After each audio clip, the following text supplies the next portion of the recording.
Yo, we're back, everybody. Day number 4 of Prove Your Skill tournaments. This is the second one, day 2, so we are at the finals for the day, or for the PYS today. We've got 43 teams this time, something I don't think I touched on last stream. We've got more teams in PYS 2 than we do in PYS 1. Kind of crazy if you ask me, but that's just how it is. Teams are realizing, oh, maybe I do want to pick up the pace here. And although missing the first PYS is pretty crippling and it's definitely going to lock you out of top 8, you still have a good chance of making top 16 or top 32. At some point here, I do have a graphic where I can kind of go over the way that the PYSs are scored. I actually just realized that I have it here on my phone, but I never sent it over to my PC, so I'm going to do that really quickly. So while I'm taking care of that, I am going to share with you guys the leaderboard that you can take a look at yourselves here. This is the way that things are currently stacked up. Looks like my face is kind of blocking, so maybe we'll do something like this. There we go. That looks pretty good to me. So the way that things are going at the moment, right now, the new team on the block, formerly Pramo, but they've been split up, rebranded, and they are now the Clan Origin. They are number 1 right now with 7,815 cups, so a 4-way tie for first, but they have not dropped a single game yet. They have won every game they've played, 2-0, 3-0, you name it. You know, they're rocking it right now. Second place is Ponda, closely behind.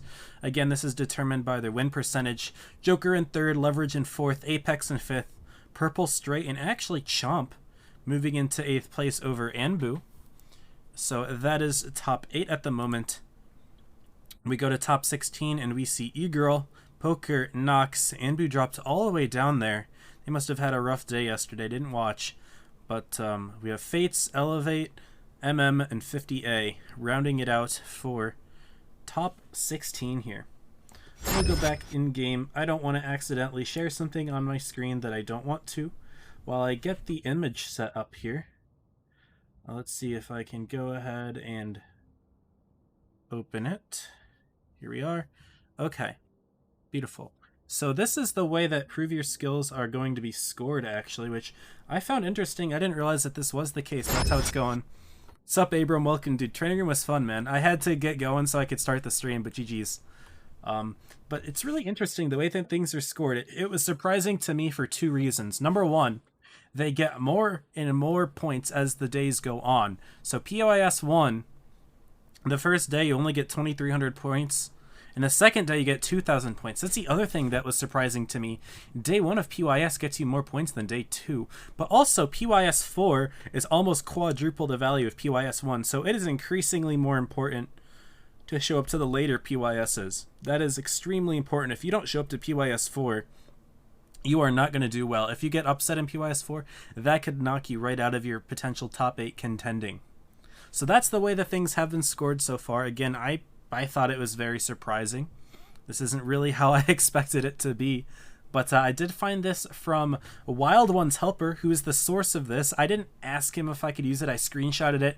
It's public knowledge, apparently. Well, I don't know if it's public knowledge. This is just something that he figured out, maybe on his own by doing some linear programming or something like that. I really don't know if these are publicly shared, but pretty intense, won't lie, the way that things are scored so differently, and also the fact that day 1 scores you more than day 2.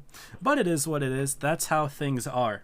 So I am going to go ahead and switch over to the tournament itself. PYS number 2, here we are.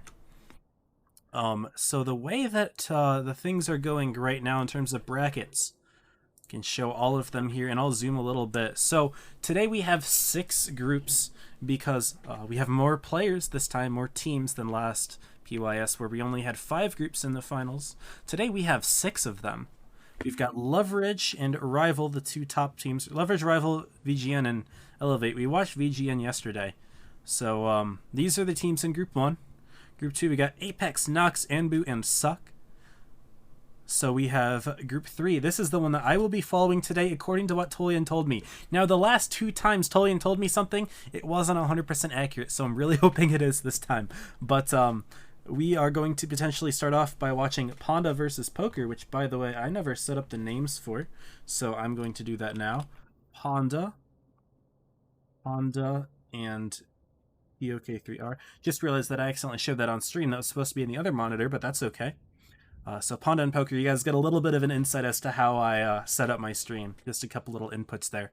And then Eagle and Chomp are the other two teams. So Chomp, who just put their way into top 8, we will be watching them as well, potentially here.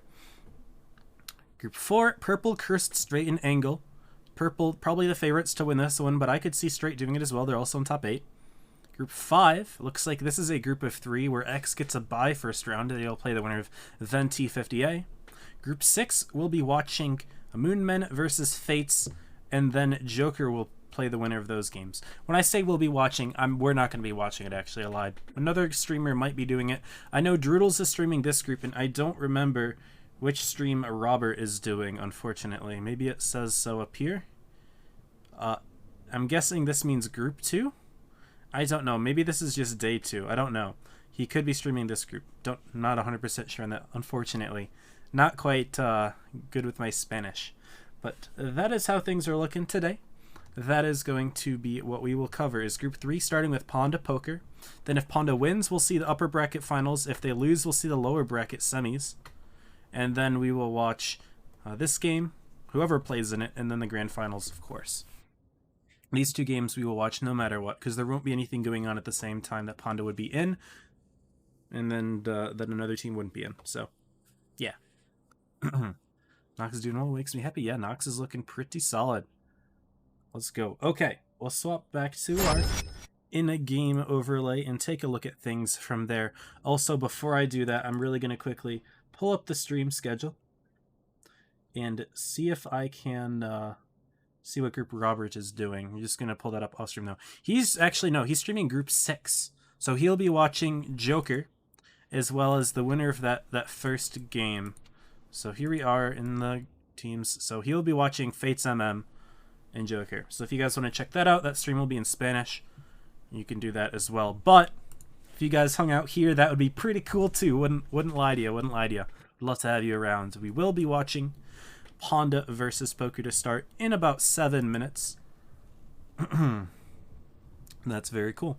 So that is a overview of how things are going at the moment. I've got a lot of DMs.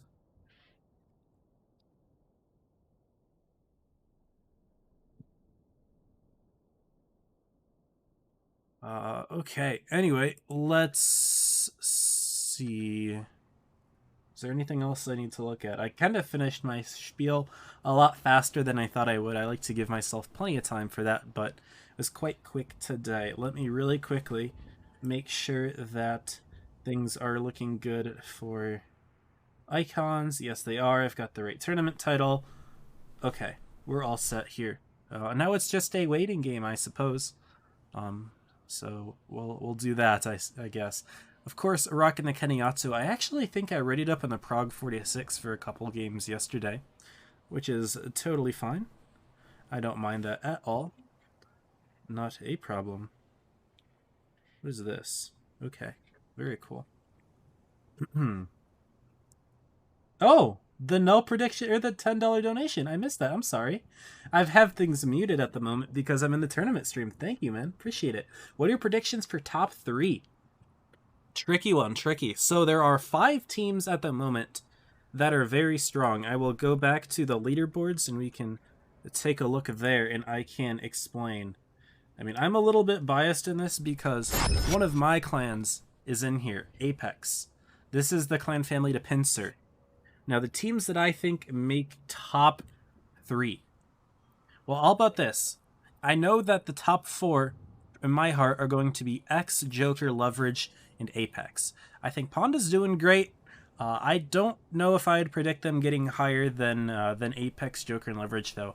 I think the only reason that Apex is down low like this in 5th place is because they actually got matched against Leverage in the first round, in the first PYS finals. So they didn't actually win their group on Sunday. But that was just because of unlucky matchmaking. I think that next time they'll have it in the bag. I think Apex will make top 4 over Panda. That's my prediction. I'd love to be proved wrong.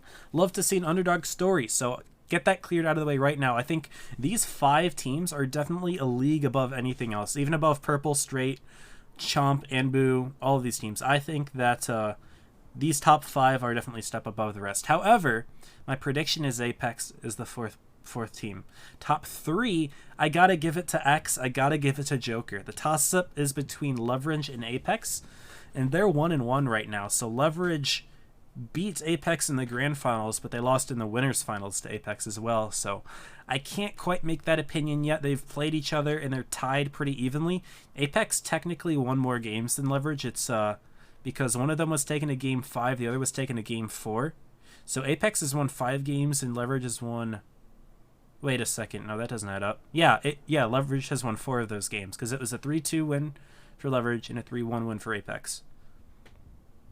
So yeah, Apex is technically leading in games. It's a toss-up between these two. I really don't know which one's going to be the 3rd place. I'd like to go with Apex because they're my clan family, but that would be discounting the fact that Leverage won the set on Sunday. So it's hard for me to do that. But I appreciate the tip, man. Thank you for the 10.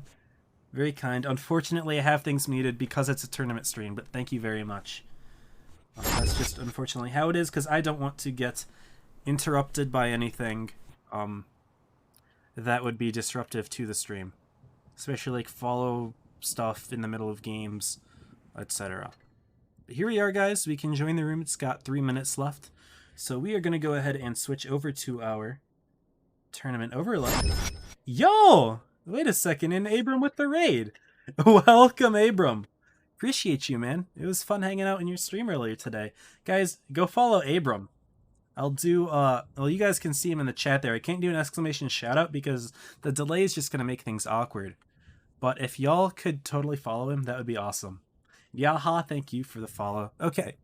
Everyone else who's about to follow, thank you. I appreciate it. I've got to start analyzing. So I will do so, but I do appreciate everybody.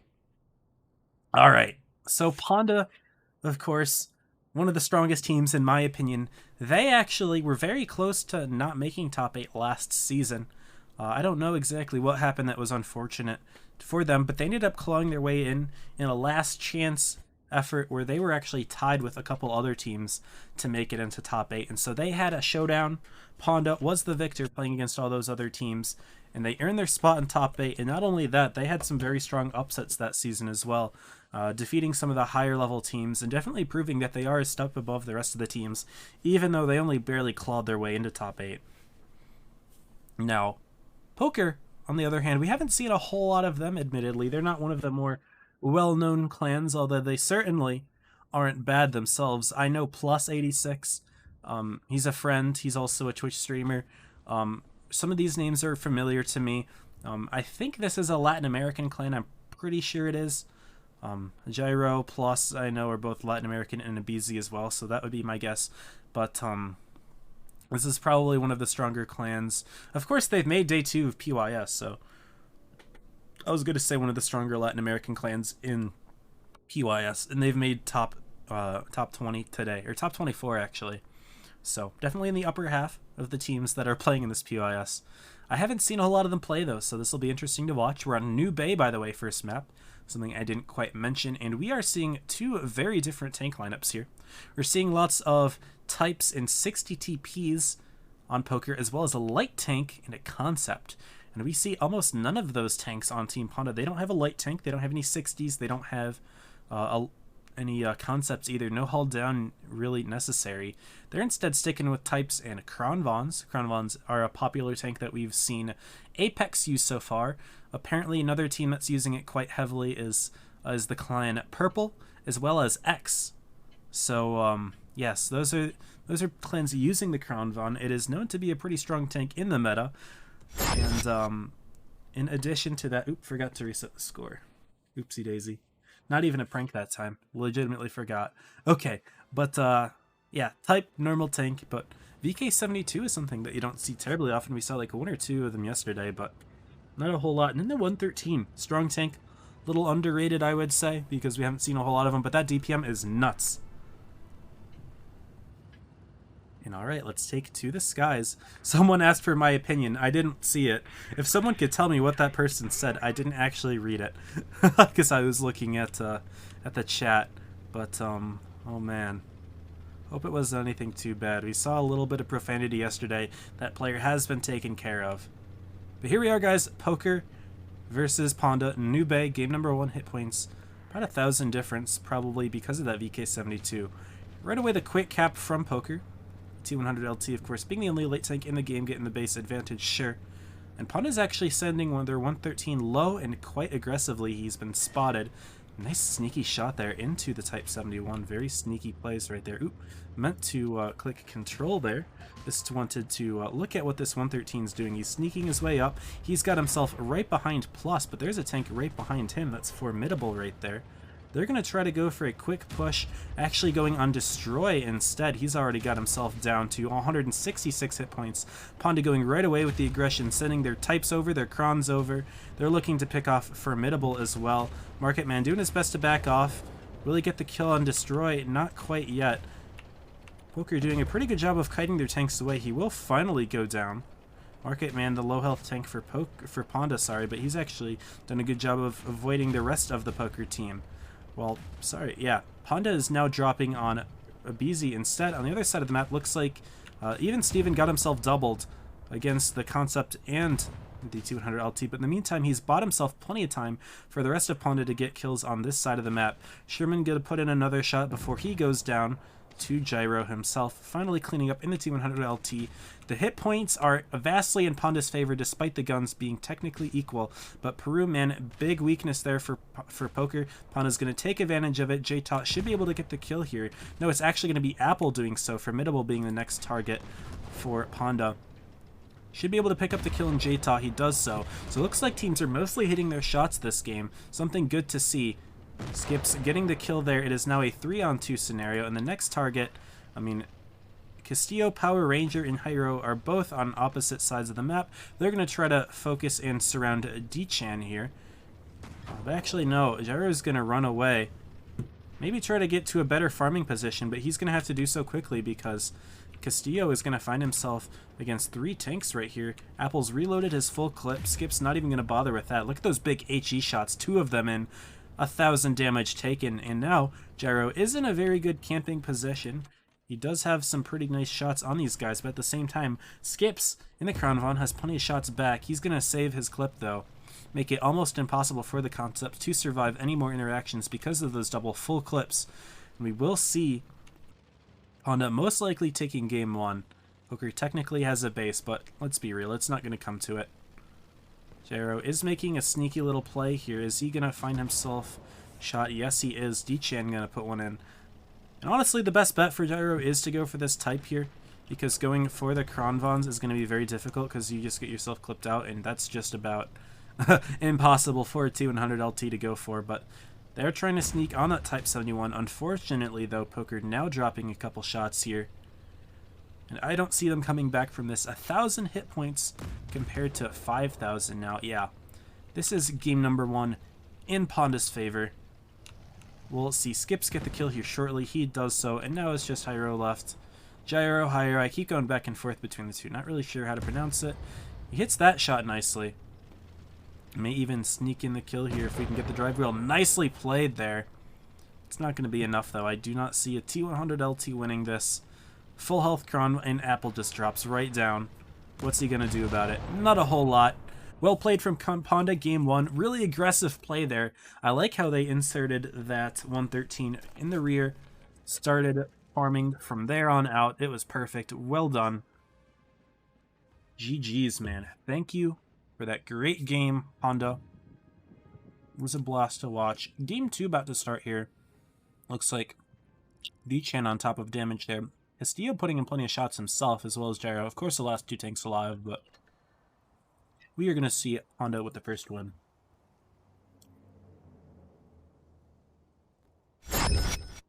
We will be swapping spawns here in Poker, bringing out a VK72 of their own. They might want to use a little bit of a strategy change here. They do, of course, have a best of 3 on their hands, something that I forgot to mention. So the first set if PYS day number 2 is a best of 3. The rest of them should all be best of 5s if they are similar to the tournament that we watched on Sunday. But who knows? Did they change something? Don't really know.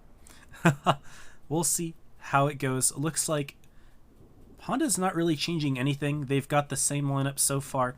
3 types, 2 Krons, a Wheezy, and a VK. So yeah, no changes for Team Honda. Looking the exact same.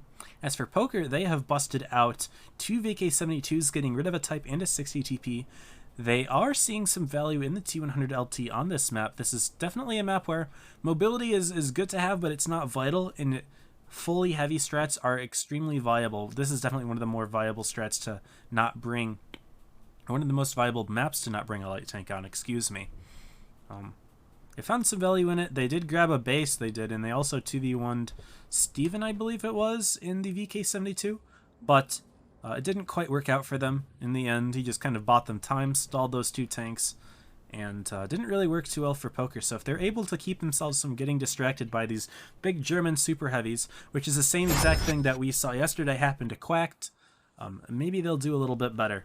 Unfortunately, the footage from yesterday was lost. I had some connection issues at the beginning of the stream, and the VOD didn't quite save to Twitch. I'm really confused about it. I've never seen it happen before, even though I've lost internet connection midstream several times. Maybe it was because it was right at the beginning. I don't really know what happened, but that footage is unfortunately gone forever. I don't know a way to recover it, but we will see. Game number 2 here anyway, Honda versus Poker. Honda wins it, they take the set, they move on. We will see them play the next match, which is, I forget already, it was E-Girl and someone else. Oh boy, E-Girl and Chomp, I believe. Yes, E-Girl Chomp. I love Chomp's logo, by the way. I hope we get to watch Chomp at some point today. Both teams going for similar strats again this map. 113 actually going down low yet again. Sherman leading the types in the leading the Krons with the type himself. And are they going to go for another aggressive play here? Potentially they will. Gyro's going to be able to sneak away in the T100 LT. No, not quite. And Sherman actually getting shot quite heavily there. Double VK72s camping in the back. Maybe they got the bleeds in. Poker's going to insert 2 types from the side here. And Jta is actually going to be the slowest one to the battle. Doesn't matter though. Formidable getting shot by several Ponda tanks here, as the types Kronvons are all aligned. And now we're going to see Formidable take a massive shot. 1,000 damage from Jta. Massive tungsten shell into the rear. Not able to get anywhere there. Beautiful shot from Jta. Glad I picked that one up. Next target's going to be Sherman from Team Ponda. He's put his shots in. Destroy's going to try to YOLO on through. And Skips isn't even concerned. They're going to go for Peru Man. Pick up the kill. They're trading lives here. Destroy needs to pick up the kill here. Is he going to bounce a shot? He does. Unfortunate play there from Poker, as they lose another tank. Market Man may finally go down at the bottom here. Jairo and Castillo again caught up on a flanking tank. This time it's going to be that 113. It was very dangerous last game though, so I do understand why Poker decided to take it off. D-Chan's going to try to get the quick kill on Castillo, who is the person who carried the most last game for Poker. He does so, and it's now all of a sudden a 6-on-2. Gyro may be able to get this kill, but it's not going to be enough. Again, Ponda's got plenty of hit points to work with, plenty of tanks to work with. And even though that was a really nice shot from Abizi tracking Steven, and I don't know if that made him miss a shot or what, but not looking too good for Poker. Either way, Abizi, you've conserved your hit points, but all for what? You're a German super heavy.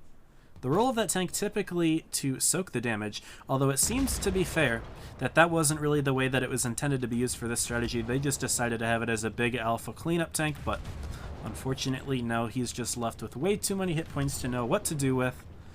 Steven putting in his full clip. Abizi picks him off, but that is going to be it for Poker. Ponda advancing 2-0, winning their set in very convincing fashion. They're beautifully done by Ponda. Very good forms of aggression. They put in shots when they needed to, even ignoring their own safety, as we saw happen to, I believe it was Sherman. That was a very, very nice play from Ponda, getting those kills quickly.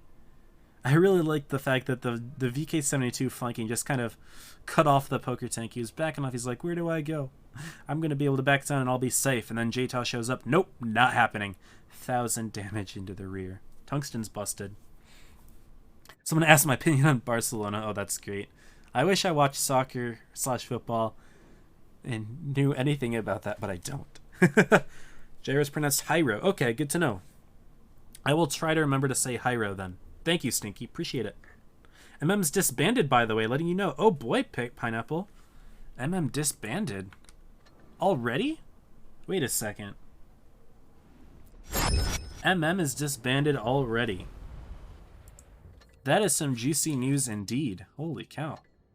Look at the chart. Look at the teams here. MM. Yeah, I mean, they've already lost their set.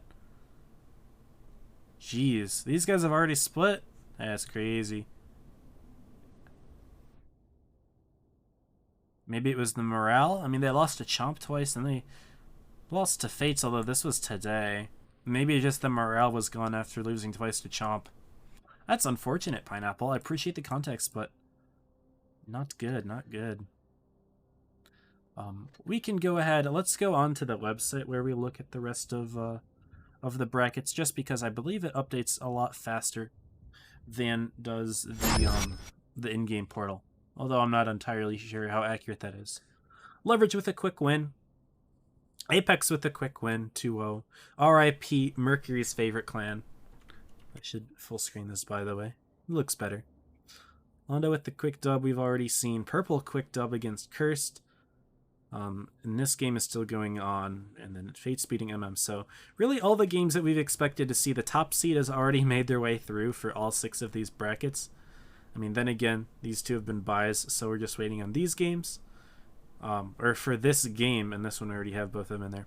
That's really unfortunate that MM is disbanded. The really funny thing is they have to play another set. The loser of this set's going to go down here and they're going to play. So that's really funny to me. But, I mean, fair enough, I guess. That's just how it be. Okay. Well, since we know that that we're watching Ponda, that was actually a very accurate claim this time by Tolyan. We know that if we check their schedule, we'll see what time they play. So we'll click on Ponda here. They play at 32 against Chomp. Okay, so it looks like Chomp was able to defeat E-Girl. They did so in a 2-0 fashion. So that, I guess the in-game portal is updating rather quickly, because that happened between when I closed out, or when I refreshed the website and now. So it's up to date. That's good. We can maybe use this. It's a little better. But again, I do like the bracket view. So whatever. We'll figure it out, guys. We'll figure it out. But we will be watching this game in approximately 20 minutes. So I'm going to go ahead and play some games in the meantime. And what tank am I feeling today? I did some Scorpion yesterday. That was pretty fun. Maybe we'll do some more Scorpion. Nah, let's do some Borsig. I know this tank definitely got a big alpha damage nerf. Very unfortunate, because 640 in this tank, it was really nice. Now it is 600, which you can feel it, to be honest. You really can feel it. But that's okay. Sup, Sporting Sherman? J-Ta, what up? Who put points on Joker? Goddamn. GG's, J-Ta. That was a very nice quick dub. Well done. Yeah, more people but poker over Ponda. Well, J-Ta, think of it this way. You just made a very few amount of people a lot of points. So good stuff, brother. Good stuff. J-Ta, you calling this season? I'm guessing you are. I know you're a big caller guy, but wasn't sure if you were handing it off to Steven, considering he was captain for Pramo. I'm guessing you're still calling, because I think he joined your... I'm not gonna... Never mind, I don't want to say anything. I was just gonna say, I don't think he was originally on the plan to be in your team, was he? Maybe he was. I could be wrong. Don't want to make any claims that I'm not sure about. Why is the T-5041 on my team going down? Oh, he's stock, that's why. Oh boy. Okay. It's fine. That's fine.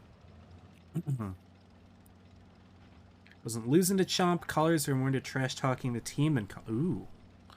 Ah, so not very good chemistry. I understand. Fair. Fair, fair. That's something that's very important to keep in mind, is team chemistry. Oh boy. So they looked like they were going down, and now they're staying up after all. What the fuck is this team? Holy cow. Where do I want to go also? I really don't know.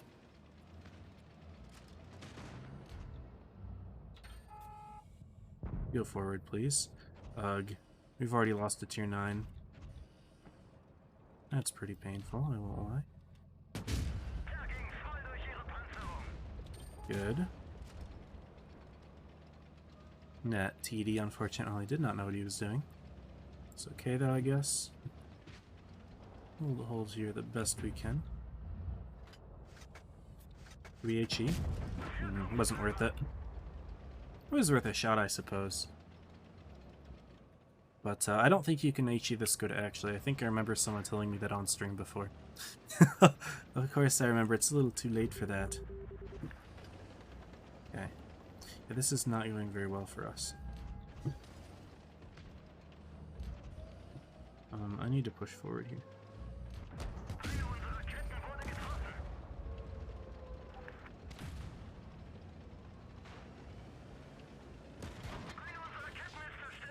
Go. These guys aren't going.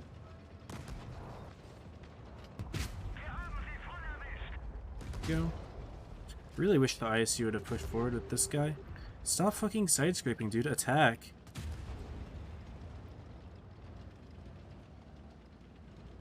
I'm so scared. Just go. There you go, buddy. Well done.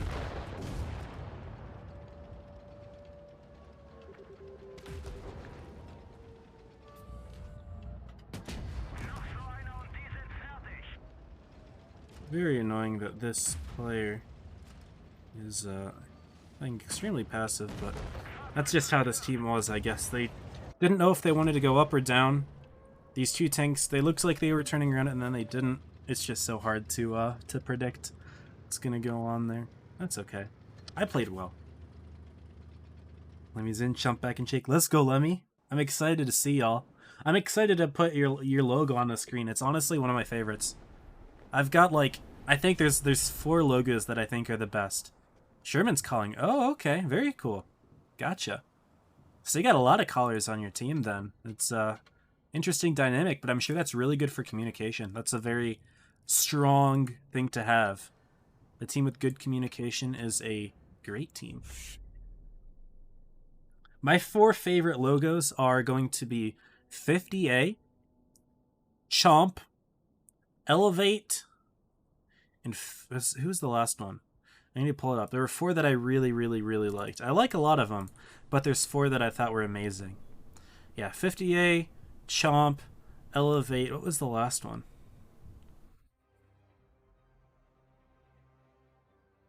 Is Fates. Yeah, I really like Fates logo as well.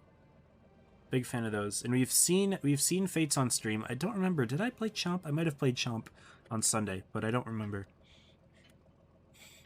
But yes, I really like those logos. You guys did a good job with them. Go call. You co-call. Gotcha. He says you don't call though, so who's telling the truth? Hey, and Jaytal, thank you for the Prime. Appreciate you. Honda Support Fund, yes. Thank you. Thank you for paying your dues for me streaming you. Sorry, I muted them here. I can unmute. I'll unmute alerts. I can unmute alerts. That's totally fine. Since we're not in the middle of games. When we're in the middle of games, I am going to mute them again. But thank you. Sorry that your noise didn't play there. Appreciate you. Also, sorry you had to wait 3 minutes to see it because of the delay, but that's how it is. Yo, and Lemmy with his as well. You heard that one, guys. Appreciate you, Lemmy. Thanks for the sub. Y'all are too kind. Y'all are too kind. Thanks, guys. Do I peek this? Screw it. There we go. I'm glad I did. Goodbye, St. John in the Chimera Phantom. That's a good tank to pick off. That's one of the scariest in tier 8. We'll track him. Don't want to back up too far. There you go, Prague. Start clipping him. Beautiful. Track him even better. Let's go. What a shot. Nice one, Prague. Nice. Thank you. That was a great track. That was exactly what I wanted. Another one. We've already farmed 2.4k and there's so much game left to play.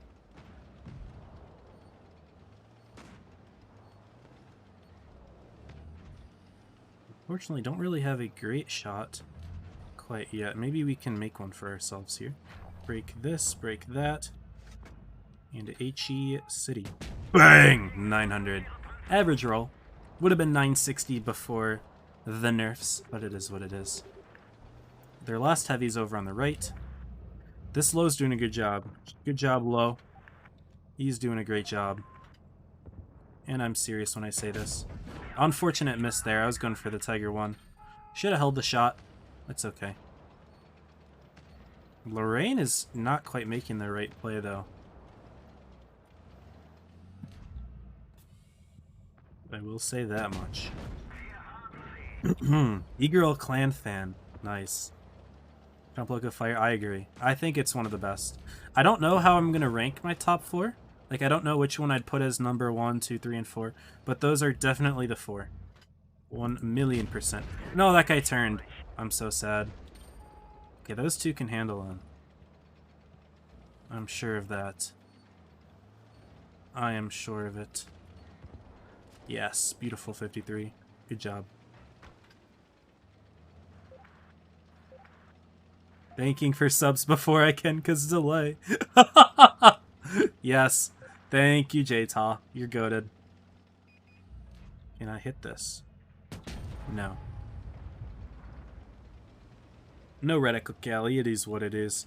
Hope our 53 TP doesn't get high rolled here. Oh, but him ramming is actually very bad. Ooh, that's a high roll. Uh-oh. Okay, we're good. I mean, I don't think we would lose, but, you know, never say never. There you go, 50, get the kill. Beautiful. Wish I had more damage there, definitely could have, but that was a nice game. That one is for you, J-Ta and Lemmy. Appreciate you both. Don't think I was on stream, but I shared their logo. Gotcha. I'll just pull them all up right now. I might as well do it.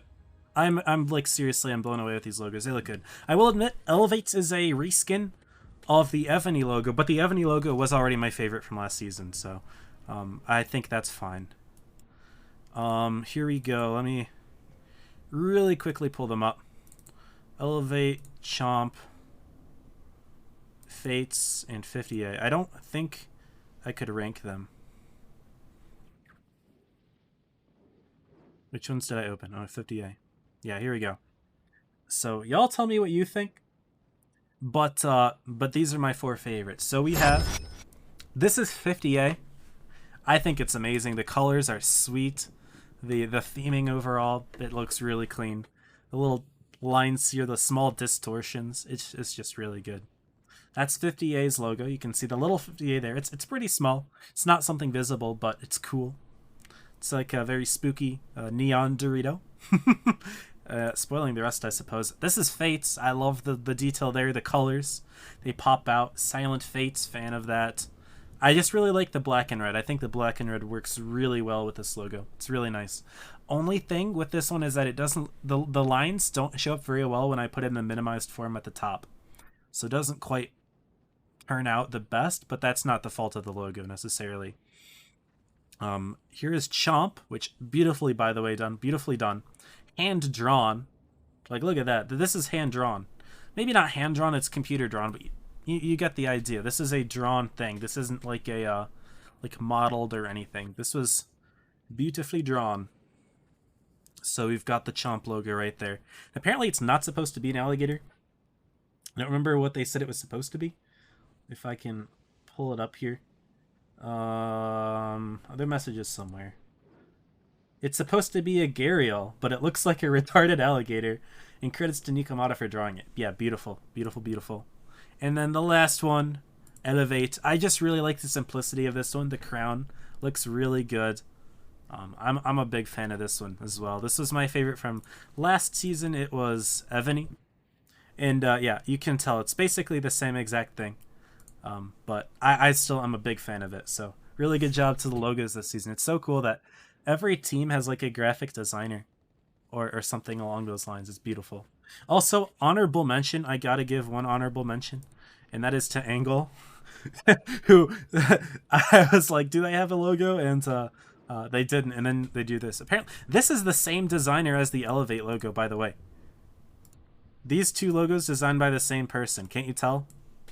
It's beautiful. It really is. Yeah, but yeah, seriously, guys, I am a fan. Where can you find the logos? I have contacted every team individually to get them. So you would just have to ask. Literally, that's what I did. Is I went around scavenging for people. This is what I did. So, by the way, first class. I'm happy with that. Could have been an ace if I hit one more shop. That's fine. GG to this guy. GG to this guy. And GG to this guy as well for getting that nice track. This is what I did. I went into the tournaments. I saw PYS number 1. At that point, I wasn't able to stream the first day, so I just went to the second day, whatever teams were left, and I went down the list. Leverage, I had their logo. Apex, they made a new one. Fates, I couldn't find a contact for Fates. I looked down here. I don't know anyone on Fates, so I got it from Robert, the Latam streamer.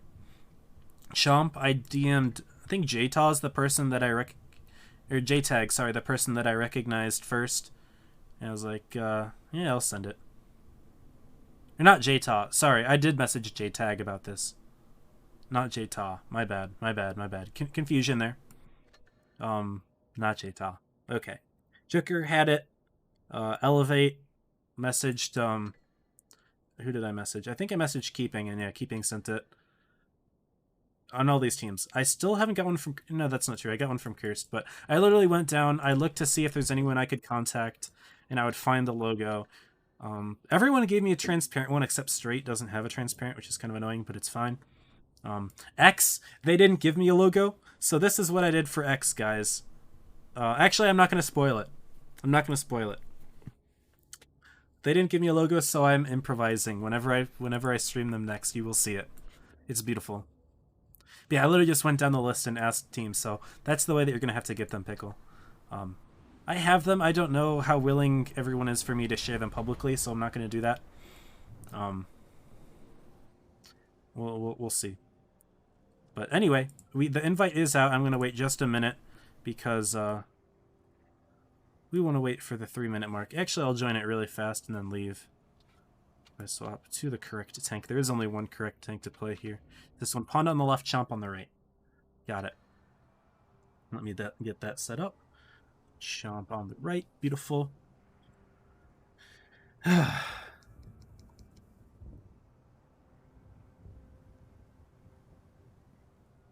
So maybe Chomp is really good too, yeah. They're all good, I'm telling you, brother. I'm a fan. Oh, 50A logo is an image on Google? Oh, that's cringe. That's cringe.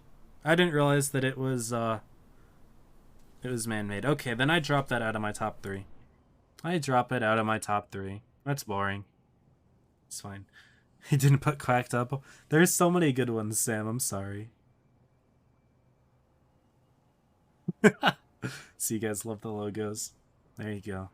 I have a whole folder full of, like, how many logos do I have here? 1, 2...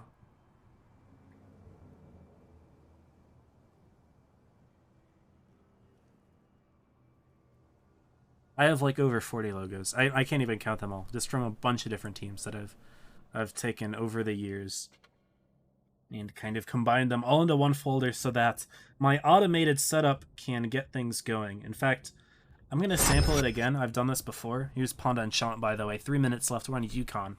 Something really cool that I can do is I can type in the name of Team A, type in the name of Team B,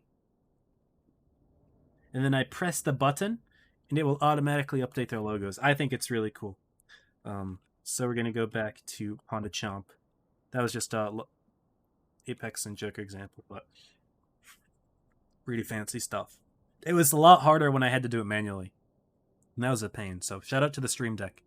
Anyways, looking at our games here, Yukon. And we've got 3 types, 2 60 TPs, and a VK from Ponda. So they're a fan of the VK. They've had one every single game so far. And then a T100 LT, so they will finally bring out a light tank. Makes sense. Yukon's a very big map. It's 4 caps. Definitely important to have a light tank in here, I would say. Chomp is agreeing. They've got a T100 of their own, as well as double Kron, double Type, an IS-4. And is that a T95 E6 in there? Okay. I respect that. That's a solid pick. Definitely not a conventional one, but it's strong. It's a strong tank, depending on what you want to use it for, and it's got mobility, which is a good strength. As long as you can hide that cupola, which I'm guessing Chomp has that in consideration with their strat. We'll see what it is. As for the map, Yukon, 4-cap map. It's very large, very rotational. It's kind of a map where teams have to really feel each other out, unless you go for the YOLO push right away, which Ponda has done so far in both games that we have seen. So wouldn't be surprised if Ponda took a very big W key approach even to this map. We'll see how it goes. Maybe not so much because they have that T100 LT. That'll be a little bit more difficult for them to do, but entirely possible. This is a best of 5, by the way. We are starting best of 5s. This match, the next, and the grand finals for the day will all be best of 5s. So, yeah, be ready for a lot of games. They're all going to be back to back to back as well. So as soon as this set finishes, the next one's going to start. As soon as that one finishes, grand finals will start. We're not going to have any breaks in between the gameplay. Only these little training room post scenes, I suppose, or cutscenes in between the battles. That's all we've got time for in the stream. So you guys get lots of action this PYS, and I'm happy for it. I'm very happy for these new changes that Wargaming has implemented into the previous skills. I think it's enjoyable. It's a lot better to stream, probably better to watch as well. And maybe it's not as easy to play because as soon as you quit playing one match, you got to go to the next. I can imagine it's a lot harder for the teams that are playing, but that's fine. I'm sure that they are itching to play anyway, get themselves into these games. And here we'll go, game number 1, Ponda versus Chomp. Oops, I forgot to reset the score. Let me do that real quick. Here we are. Ah, there we go, 0-0. Beautiful. Okay, game number 1. We've seen Ponda play. We have not seen Chomp. But very strong teams. Both sides, of course, I would say Ponda's probably the favorite. But Chomp is proving themselves to be doing quite well. They are in top 8 at the moment. They managed to secure the spot from Anbu. And let's see how these teams go. Looks like T100 not going to take the D corner. They're going to send a 95E6 there from Chomp. However, Ponda going to get... Ooh, they're actually not going to go for the quick B cap as well. Sherman driving right through it, leaving Skips to grab the base. Something surprising to me, I was going to make a point that the north spawn is closer to the B cap than the south spawn is to C. But they're going to drive right through it, go for those quick spots. Ponda's going to grab base B a little bit later instead. Also, someone said hi 34, so let's go. Hello. But Ponda going more for AB. And they could actually take the cap lead here with a triple cap of the base A. It's going to be very close, but maybe not quite. It's just going to be Fishy alone here in the base, finally being joined by Noel at the very end. But yes, Ponda will take the cap lead with that triple on A, so very nicely played there. Good stuff going on. And as predicted, a little bit more feel outy of a strat. Then again, that could be perpetuated by the fact that, you know, most of the time the north spawn will go towards A because A and B are close to each other, and then south tends to go CD, but that's not always the case. And it looks like Skips has not really moved yet. No, he's actually not AFK. There's a strat in play here, and JTAW's going to rotate right on back to him, so they may be looking to receive a push from their own spawn. Will Chomp go for it? It doesn't look like they've positioned themselves terribly aggressively. We're going to see, actually, Chomp doing something similar of their own. Double Krons here to trap their own spawn, and the T100 there for spots. Now, something that the T100 cannot see at the moment is if we fly forward. He can't see onto the left side of the C base, so if Ponda were to grab that base, it would be a little bit tricky for Chomp to respond quickly. Then again, the type is looking from this direction. Then again, he can't really see it either. So not entirely covered, but close enough. I think Chomp is just making the assumption that Ponda won't push themselves too hard. In the meantime, we're going to be seeing actually Sherman and Apple kind of doing a little bit of hidey hole strategies on the A corner. That's actually a very nice power position. We can take a look, maybe not quite from Apple's perspective because he's far back, but if we free cam right here, this is like the perfect height to hide one of your tanks hull down. In fact, this is probably one of the best positions, if not the best position for hiding your hull in the entire game. It works for basically every tank.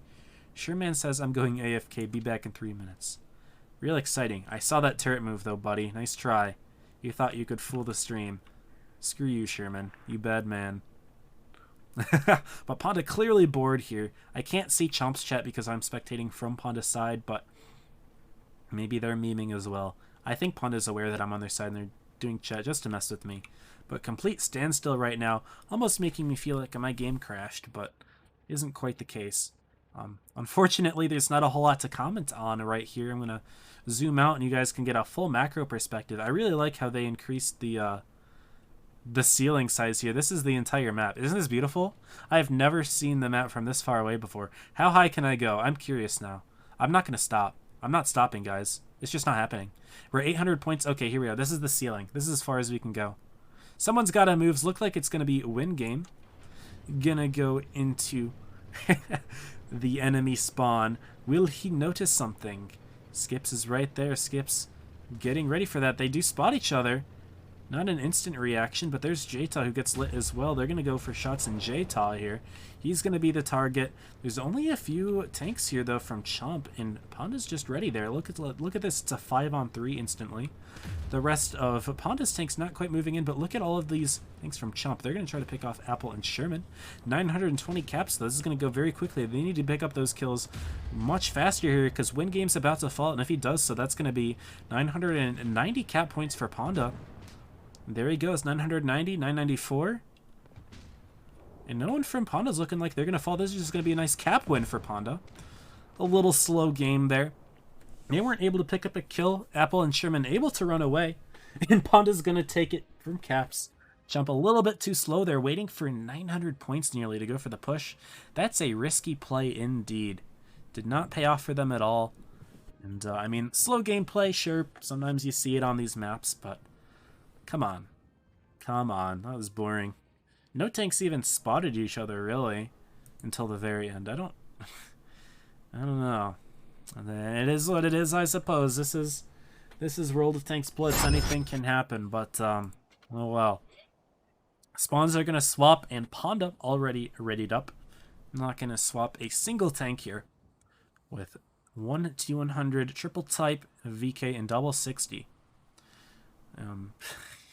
Yeah, that was a goofy game, guys. That's okay, but I had fun flying up really nice and high.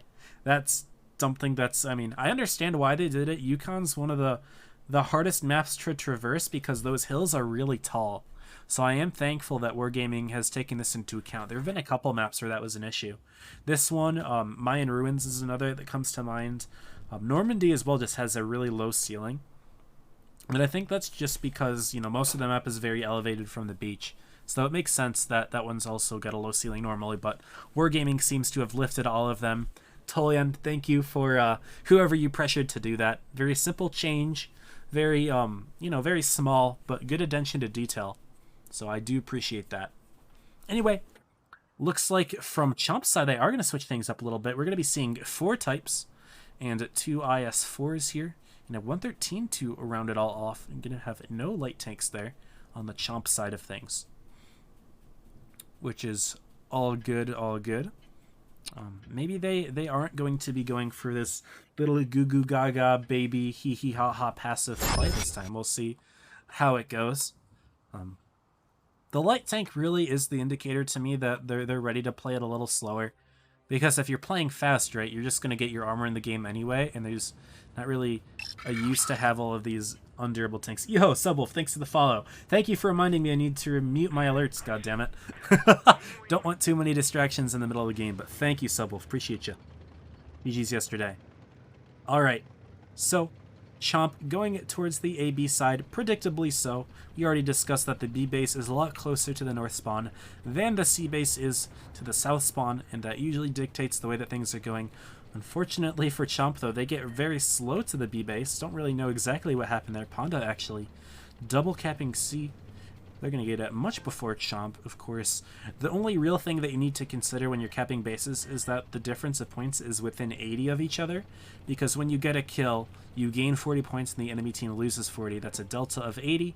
So as long as you keep things within 80, you're going to be within 1 kill of taking the lead at any point, as long as caps remain the same way that they are.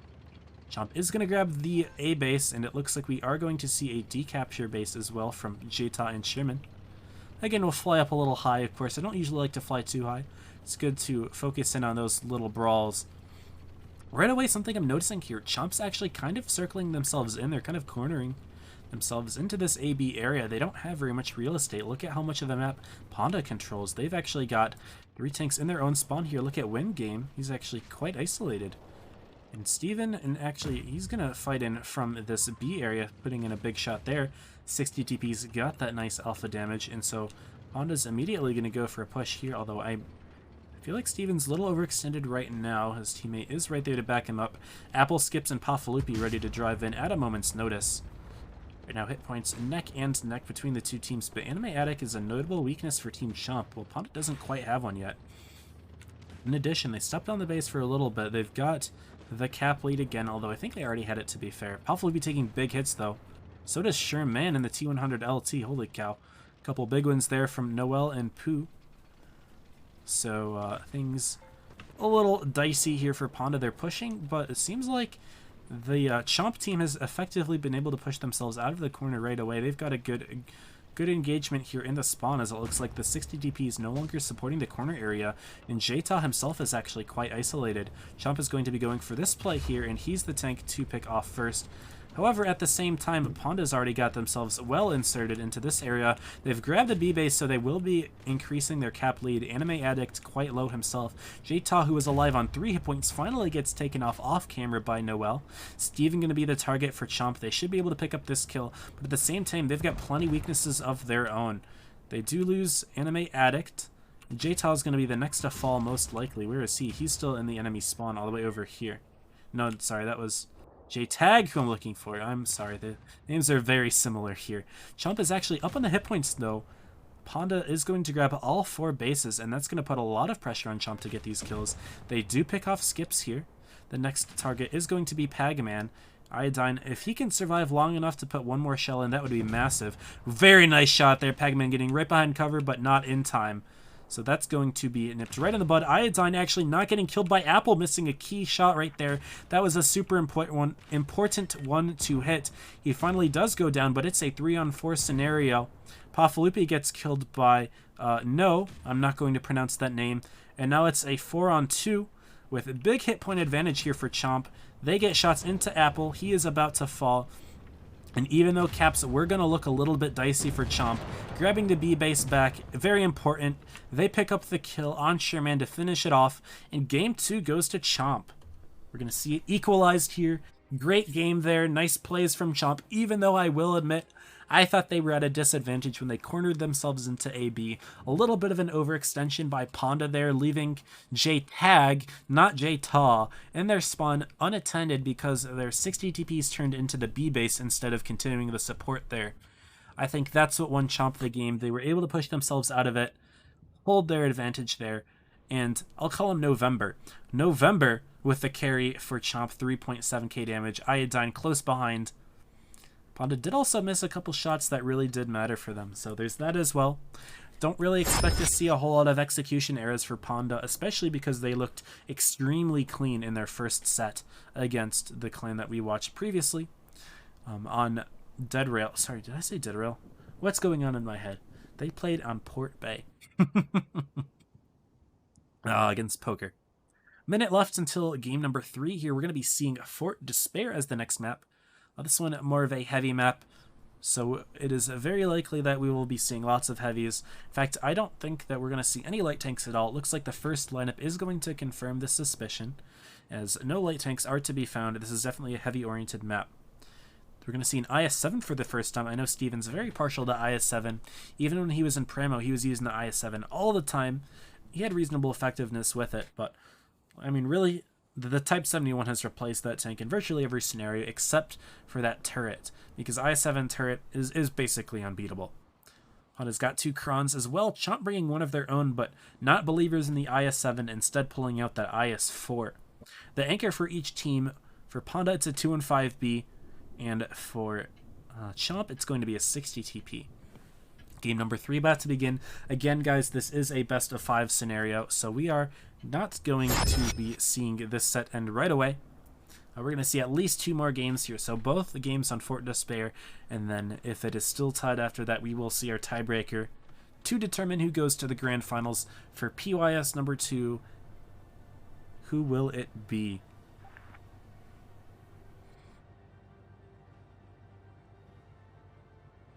Now, Fort Despair is an interesting map. Really, I mean, you can go in a couple different directions, but there's one way that I really don't understand. A lot of teams like to take the A corner. I personally do not see any value in the A corner. Looks like Panda's actually going to be sending J-Taw right away to the A corner. Something that I've never fully understood, and I haven't played comp in a while, so this could just be my rust speaking, but I have never seen the value in taking the A corner. It looks like Chomp's going to fight it as well. Because, like, the A base is so difficult to grab even if you have the A corner. As long as Chomp has a couple tanks in this back area, like, Panda can't grab it. You know, they just need someone to spot it. The only real way you could grab A is if you had a T100 LT and were somehow able to stay hidden the entire time. Now, Chomp not really committing a whole lot of resources to the area. Nice shot on Steven, by the way. Nice one, Iodine. Big hit there. J-Tag going to take a hit as well. J-Tag in return, as well as November. So a couple trades here.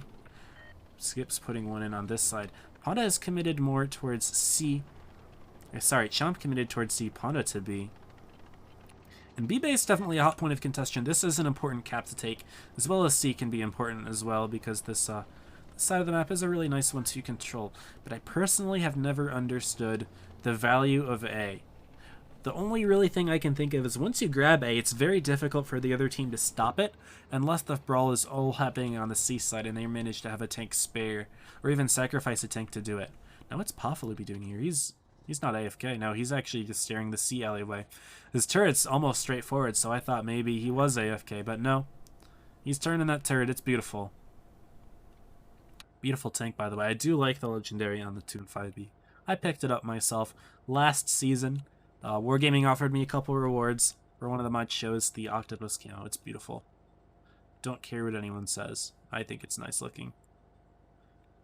Not a whole lot of action right now. Chomp does have the base advantage. They don't seem to be willing to push the A side. And ooh, nice shot into there. Into J-Taw from J-Tag. That is going to continue to mess me up for the rest of this set. I'm going to be saying, oh, J-Tag from Panda and J-Taw from Chomp. I'm sorry. I'm sorry, J-Taw. I know that you're watching. I'm sorry if I've offended you in some way. In the meantime, looks like Panda's going for a hard repush of this base here, base C. Chomp has not quite relinquished control of it very easily, though. Skips is going to step on it momentarily, probably just enough to give Panda the lead back. They have done so. Look at this. Skips grabs the lead for the team, and now he's just sitting right on back. Not a big deal anymore. They just forced Panda... Yeah, they forced Chomp to push just with that simple little action here. And all of the types are ready to help out, of course. A counter push could occur. We do see 5 tanks from Chomp in the area, but Noel and November not quite ready to help out yet. In the meantime, though, Chomp doing a little sneaky tactic of their own, grabbing base B from Team Panda. And Apple may have a reset here. Does he get it? No, not quite. And actually, Chomp able to force Panda right back off of off of C again. Hit points are even, but look at Pagaman now. Pagaman's going to be making a play onto Iodine here. This is a full clip. Iodine making the mistake of backing up. You should have kept driving forward. Now you're going to take a full clip for this. No, Pagaman not quite shooting the third shell. No, it's even worse. Pagaman's going to reload his shot, and it looks like Iodine's going to be taking some nasty hits over on this side of the map. Panda has continued to back off. They're not worried about this base anymore, and all of these types who have been quite easily bled out. Not a lot of steam right there for Chomp to push. I think Panda's realizing this, and they're turning more of their attention towards this side where there's healthier tanks. Because if Chomp is to try to push from the C side, they'll just get killed very easily. They have to play a lot more timid, and as a result, Panda's going to take advantage of this side of the map instead. And they may take advantage of Skips being caught up there as well as Sherman. But at the end of the day, ooh, looks like Pooh also fell down over there. Almost pronounced the full name, didn't mean to. And now we see J-Tag in a 2v1. Apple, who's quite low for Panda, but Chomp doesn't have a way of getting the kill. And right now, Panda still has all 7 tanks in the game. Chomp having nearly equal hit points, but only 5 of their own. J-Tag falls, Sherman falls, but it looks like November is going to be the next tank to go down. He does so to the Kronvon. I really like how Paffalupi used the 2 and 5A to block him from escaping, and now it's just 3 tanks left from Chomp. Hopefully they can pick up the kill on Skips, who is going to continue attempting to kite. Anime Addict probably can't even push this because of the firing lane right now. And it looks like Skips has managed to back himself into the cubby hole. He may take another hit. No, he doesn't even take another hit. Just sneaks another shot in for free. Beautiful there, Skips. Doing a good job of delaying these two. And while, yes, they may probably get the kill on you, you just held off the rest of your team. You held off for the rest of your team. Now it's a 5-on-2 scenario. Panda looking beautiful here. Very nice feeling out of the Chomp team. Taking a brief lead in the C base. Using that as a distraction to push harder through the B. Good rotation there from Panda. Just overall, really good team play. Like, looking at that block from Pafalupi, just kind of micro plays like that are the ones that separate the good teams from the great teams. And Panda showing that they are great. Taking the lead, 2-1 in the set. Of course, we still have another game to watch. This is a best of 5 now. But very well played. Both teams, of course, did a good job. Oh, I have hiccups. It was even for most of the game, but Panda did take the lead, and they kind of rolled with it. Skips 4.7k damage, as well as holding those tanks off for as long as he did. Well played there, Skips. MVP of that one, for certain. Game number 4 now. And we are back on the other spawn of Fort Despair here. Now, what changes will we see to these lineups? Well, Chomp for one. Going with some Kronvons. Did they have Kronvons last game? I thought it was Panda who ran the Kronvons. I'm already having short-term memory loss, guys. It's been a long Wednesday. I'm just going to say that. Someone had Kronvons. I don't think it was Chomp, but it could have been. I don't think it was. I think it was Panda, yeah. But anyway, Panda's going to keep their own. I mean, Kronvon, strong meta tank. Despite what Droodles may tell you, the Kronvon is effective. That is being proven time and time again by many of the top clans running them. And even though he is one to quickly dog on that tank, it is effective. It is very effective. And it's being used in a way that's more dynamic than the last time the Kron was meta. Back when, I think that was even before the Yo existed and it was just the Kron. Maybe the Yo was a thing too. But when this tank was the original meta, it was so boring. You'd see 5 or 6 of them. And all they would do is camp. They'd get the goal of the game was to take the base lead, sit, dig yourself down, and just camp. Because the Kron is nearly invincible when it's camping, and you're trying to shoot it from afar, you're screwed. The only thing that you can do is push it. So if the team with the Kronvons forces you to push by getting the cap lead, and then that tank will tear you apart when you push it because it's got reticle Cali and a clip. It's like a foolproof strat back then. Now, fortunately, that's not what we're seeing now. The way that Wargaming has changed the Kronvon, the reloads in particular were swapped. It used to be that I think it's that I forget exactly which way it was flipped. I think it was the first shell that you fire used to have the longest reload, but now it's the shortest. I don't know if I explained that properly, but you get the idea. They flipped it, and it turned the Kronvon from a passive tank to a tank that can be used quite aggressively, and we have seen that from Apex. A very aggressive play. We saw it from Panda as well on Nube. It looks like right now Panda's flipping things up a little bit, actually doing exactly what Chomp did last game, which is having a couple passive tanks in the TD area, and then most of the tanks going towards C. Now Chomp is going to take the cap lead again. This one's going to be by a significant amount because they grab B very quickly.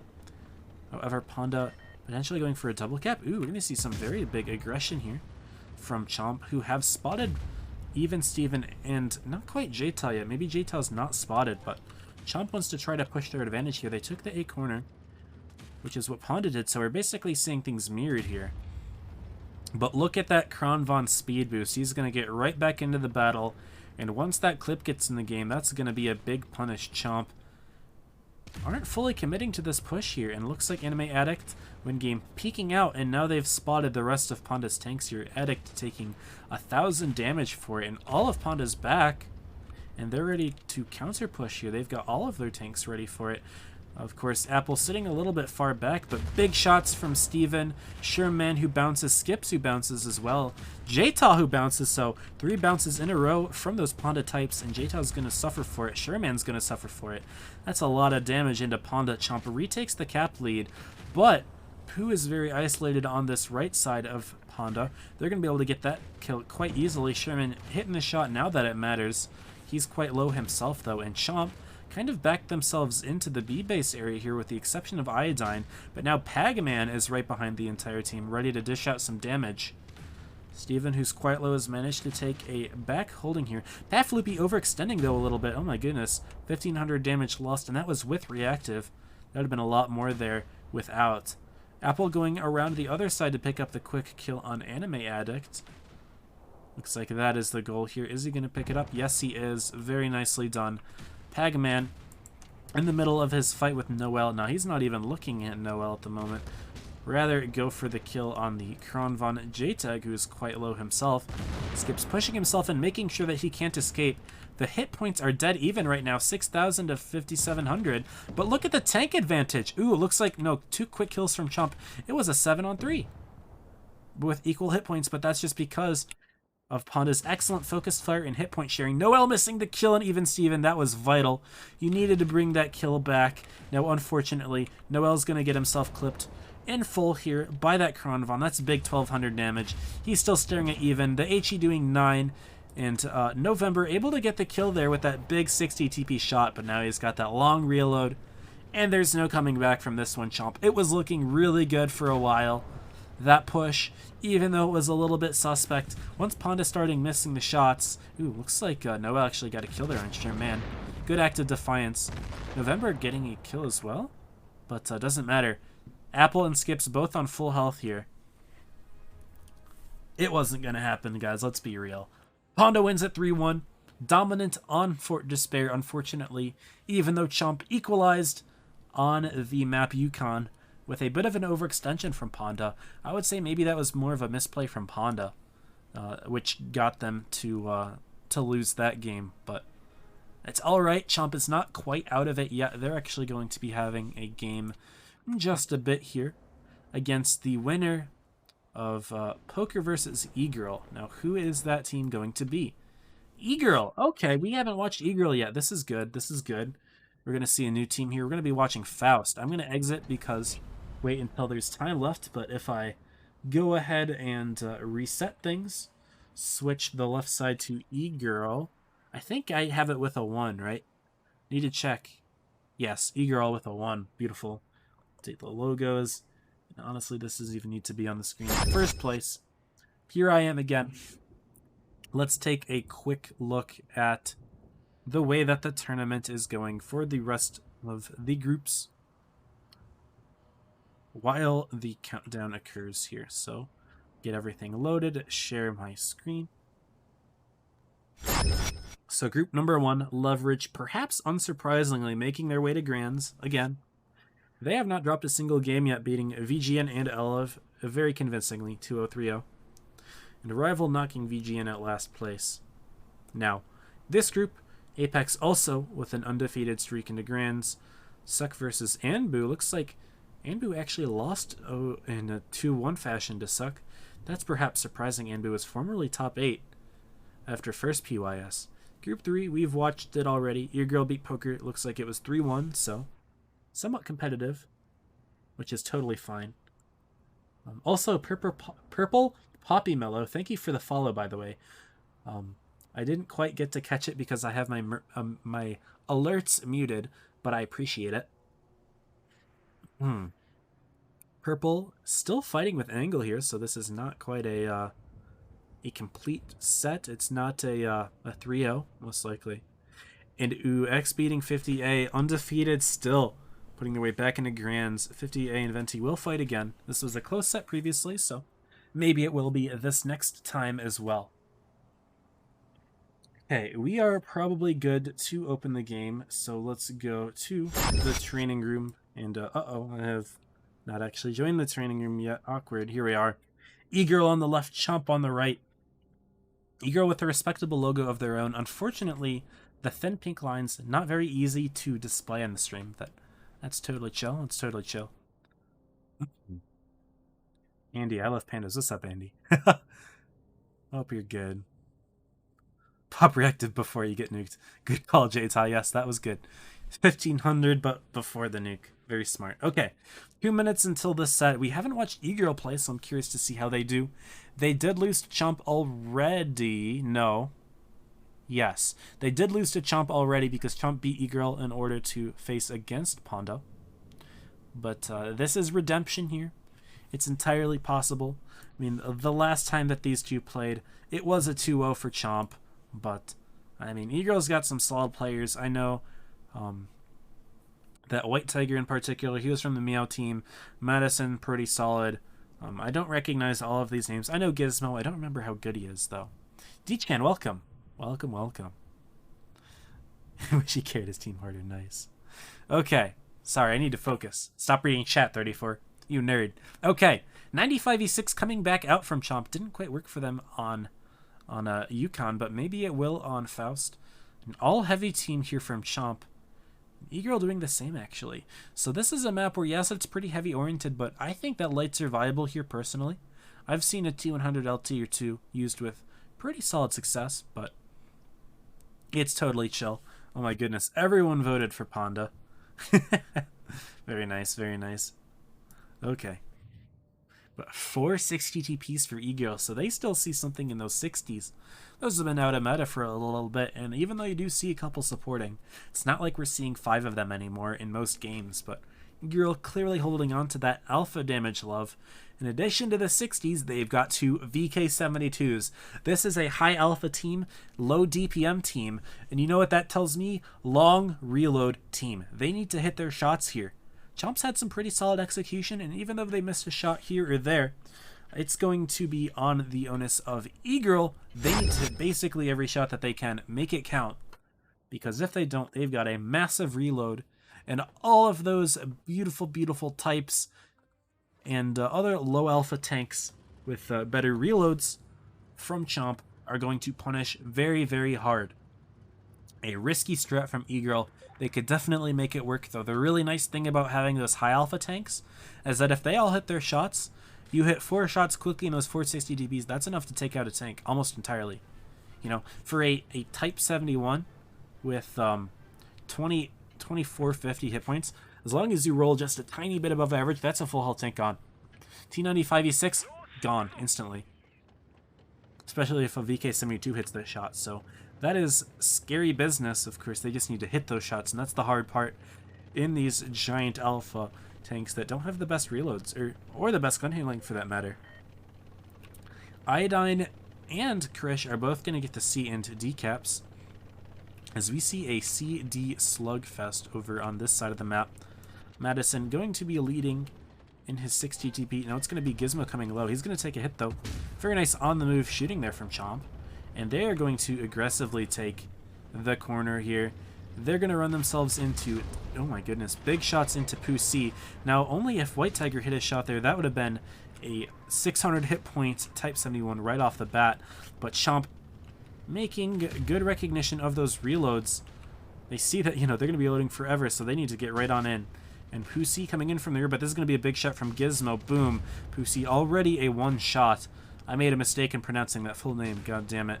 Big shots into Noelle now, who is lit on fire. And looks like E-Girl's actually putting in some good punishments. They are up on the hit points despite losing a tank fast. Will White Tiger be able to sneak in the kill? Nice little side hugging here from Noelle. You're going to shoot an HE shot instead. He's going to go down at the same time as Noelle. Oh man, this is difficult to go through here, but look at Firefly now a target. No, Chomp's not actually looking at Firefly. Why not? Because the 60 GP November is going to take him out. Very smart there. And now the hit points are back in favor of Chomp, but the tank advantage, actually no, that's gone as well. It's going to be a 4-on-4 scenario. Unfortunately, this is the best I can do for the camera. The only thing that I notice is the Anime Addict is taking a little bit of time to get in there. And in this time, Sub Supreme trying to sneak a shot on Win. He realizes he's not going to put it out. Iodine's in the middle of all the E-Girl teams, or E-Girl tanks, so it's him who's going to be the easiest target. Gizmo pitting in a big one, but both Purple Poppy and Sub Supreme are going to have to hit their shots to pick up the kill, and then they still have 3 more tanks to deal with. Iodine trying to drop. He doesn't quite drop, but Sub Supreme getting picked off now by the 6095A6. So it is nice for Chomp to still have a high alpha tank still alive. And it looks like their next target is going to be Purple Poppy. No, Purple's managed to get his way far enough away. Not quite far enough, though. High roll from November, running that very beautiful tungsten consumable. And Gizmo going to go for the kill. Wingame going to go for the block here. No, he's actually not blocking. I think that was a little bit of a mistake from Win. You could definitely have driven forward there, prevented Gizmo from driving further. But that's okay, Chomp. You guys looking pretty good this game anyway. Not a big deal. And down goes E-Girl, despite having a big punish in the opening, weren't quite able to hold on to it. And as predicted, once that long reload sets, that allows Chomp to get in the punishes. So very nice game one from Chomp. They take the lead. I think that E-Girl totally could have done that if they had a little bit cleaner execution, maybe thrown in a couple more tanks that could clean up with the better reloads here, because that's a little bit of a mistake, is like when you have all of these giant 640 alpha damage tanks, these massive guns, who are you going to want to shoot with that? When there's a 100 to 200 hit point tank left in the field, typically you don't want to waste one of those big 15-second reload guns to put a shot into it. But when you're E-Girl, that's the only option that they really had that game. Very difficult for them to decide who to shoot exactly because of that. You know, of course you want to get the kills, but do you really want to waste a big 60 TP shell for it? You want to get those big alpha kills, which is what November did on the one VK72 towards the end there. As I believe it was Iodine who could have gotten the kill, but instead he turned away and left the big shot for November. Just something to think about here. Chomp not really switching anything here. Going to keep 4 types. IS 460 into 95E6. I don't think they changed anything there. In E-Girl, the same. No changes. Interesting. How will it work for them? I mean, I guess we're about to find out. But, I mean, I don't really like this. I don't like this massive alpha damage strat from E-Girls. Doesn't really sit well with me. Strat, of course, can work. We have seen 60 TPs be the meta in the past.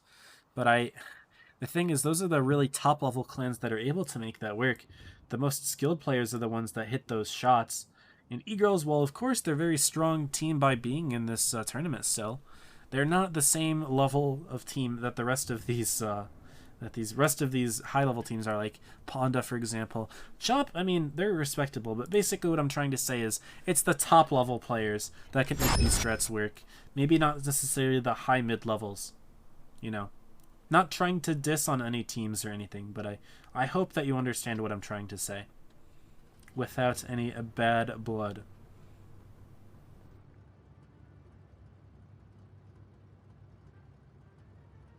We are going to start this game again. Swap spawns on Faust.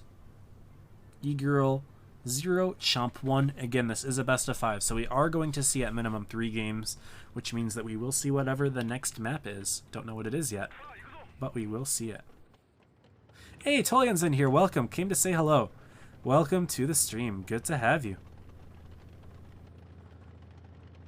It's so cool to see Wargaming's representatives in here. They're interested in the competitive scene. Tolian, of course, doing a great job of making that happen. Now, Krish going to grab the base again quickly. D. And again, for C, it is Iodine from Chomp. So the same capture points are being taken here. And we may see another C to D slugfest. Again, Medicine going quite aggressively with his initial push. Last time he got a little bit punished for it. This time, maybe not so much. Chomp going to hold back on the W key. In last game, they took the corner instantly without any hesitation. Now it seems that they've lined up their 4 Type 71s, but not quite going for it yet. Maybe waiting to see if E-Girl will do so and instead go for a punish. Well, as it turns out, looks like E-Girl didn't actually grab the D-base, so Chomp's going to have a significant advantage when it comes to the caps. Still, it is within 80, so a kill delta is not going to change the cap lead. Or sorry, it is still going to change the cap lead. So not a big deal that they're down by 60. The significant number to think about is 80 and then 160, etc. Now, Anime Addict's actually going to forego grabbing the A-base all on this side. Even though it's quite empty, it's free for the taking. It would indicate to E-Girl that Chomp does not have all of their tanks committed on the C side, and that would be a potential indication of weakness and allow them to push. It would also give E-Girl the opportunity to think, maybe we can rotate back towards the A side because we've spotted so many tanks at Chomp's area that we know that there's not a whole lot of support for Anime Addict. And he's actually going to do exactly that. Now, I'm curious to see what E-Girl's response is, and it looks like the response is to W key. Madison's pressing forward a little bit, trying to sneak another shot into November. But there we go. Purple Poppy Mellow, White Tiger, Firefly, Madison, and Krish all W keying right into Chomp. And look at this sneaky little punish spot. They are all spotted now, unfortunately. Someone's going to take some massive shots. Is it going to be Purple Poppy Mellow? He takes one. He takes two. But we're going to see some big alpha damage coming out from the 60 TPs now. Who are they going to light up? They need to choose a target. Krish has already missed his shot. They haven't decided who to pick yet, and Purple Poppy Mellow has already fallen. E-Girl, come on. You guys got to start your firing. It looks like they're going to hit Lemmy. Gizmo going to come in from the rear to get the kill. But they were a little bit too indecisive there, and now they're at a bit of a disadvantage here. So they've got that long reload, but big shots into Pooh. Madison's going to take lots of fire as well. He goes down quickly, actually. There goes Pooh. Iodine, potentially the next target for E-Girl, but J-Tag is going to be able to cover for him. Well, it's not very easy for these giant, slow, super heavies from E-Girl to necessarily get next to each other right away. That fire taking out Krish. Hit points are in favor of Chomp by about 1,000. Capture points in favor as well, of course. I don't think it's going to go to that. Iodine falls. We have a 4-on-4 scenario. Sub-Supreme going to be the next to be taken out. Noel's going to put in a shot. It's not going to be enough. Someone else is going to have to sneak one in as well. It doesn't look like it's going to be anyone else other than Anime Addict who finally sneaks himself into the fight here. Now, who is going to be targeted here for E-Girl? Looks like they're going to go for Noel. And Gizmo kind of blocking him from running away, but in the meantime... sorry, I couldn't find him on the camera. Oh my goodness. But in the meantime, they've taken out another one of E-Girl's tanks. It's a 4-on-2. And now there's just not enough tanks left in the fight here. E-Girl going to go down again. Pushing a little bit too hard and not shooting fast enough, not hitting the shots, getting the clears, what really matters. When you have those high alpha tanks, you really need to get those kills. That is important. That's the whole gimmick of having high alpha, is that you can take those tanks out very quickly. And by removing guns from the enemy team, you lower their effective DPM to account for the fact that in your own high alpha tanks, you don't have great DPM. That's just how it goes in these games. And so the fact that E-Girl didn't really play to their strengths is really what gave Chomp that win there. All they had to do was kind of receive it and allow E-Girl to make their own mistakes, which they certainly did. Future 34, am I ever going to find the perfect loaf of bread to marry? Technically, you're asking past 34 because I've said this response 3 minutes ago. But I'm sensing that you are a great enjoyer of rye bread. That's the vibe I get from you. Me, I'm a cornbread enjoyer. Ooh, November with 6.2 damage, carrying Chomp team. So high alpha tanks can work when they're used properly, but E-Girl not quite figuring how that is yet. Look at that damage, 6.2. That's the highest that we have seen at this tournament from anybody yet. All right, let's get back into game number 3 here is about to happen. We've already seen Nube once today, and we're going to see it again. Going to have some fun here. It was Poker Ponda where we first saw it. Honda winning with a very aggressive push in both games, symmetrical almost entirely, still worked out very nicely for them. Now we have lots of different tanks here. We didn't see a lot of 60 TP, we didn't see Batchat at all. Chomp going to be sticking with simple lineup, 4 types, worked well for them last game. Sorry. Excuse me. I had Taco Bell before this stream, maybe it wasn't the best idea. And Chomp running it off with an Ice 4. Whereas E-Girl, again, sticking with some high alpha tanks. They've gotten rid of a few of them, though. VK72 staying, 260 staying, but going for an extra type and a batch head on top. So we will see a light tank being used here. This is a map where the light tank isn't necessary, but I don't think it's that bad to run one. The batch head, though, questionable. Maybe they're just trying to get creative with their strats, which I honestly respect. But when you're down 2-0, you got to make something happen, right? Your girl is fighting for top 16 right now, so... Not that they're fighting for top 16. I think they're in top 16 safely, but, you know, if they want to try it to go for top 8, because there are 3 spots that are up for grabs, in my opinion, definitely something that they want to worry about. Also, Tolia, now that you're in here, how do you like the overlay? I think this might be your first time catching one of my tournament streams. Let me know what you think about it.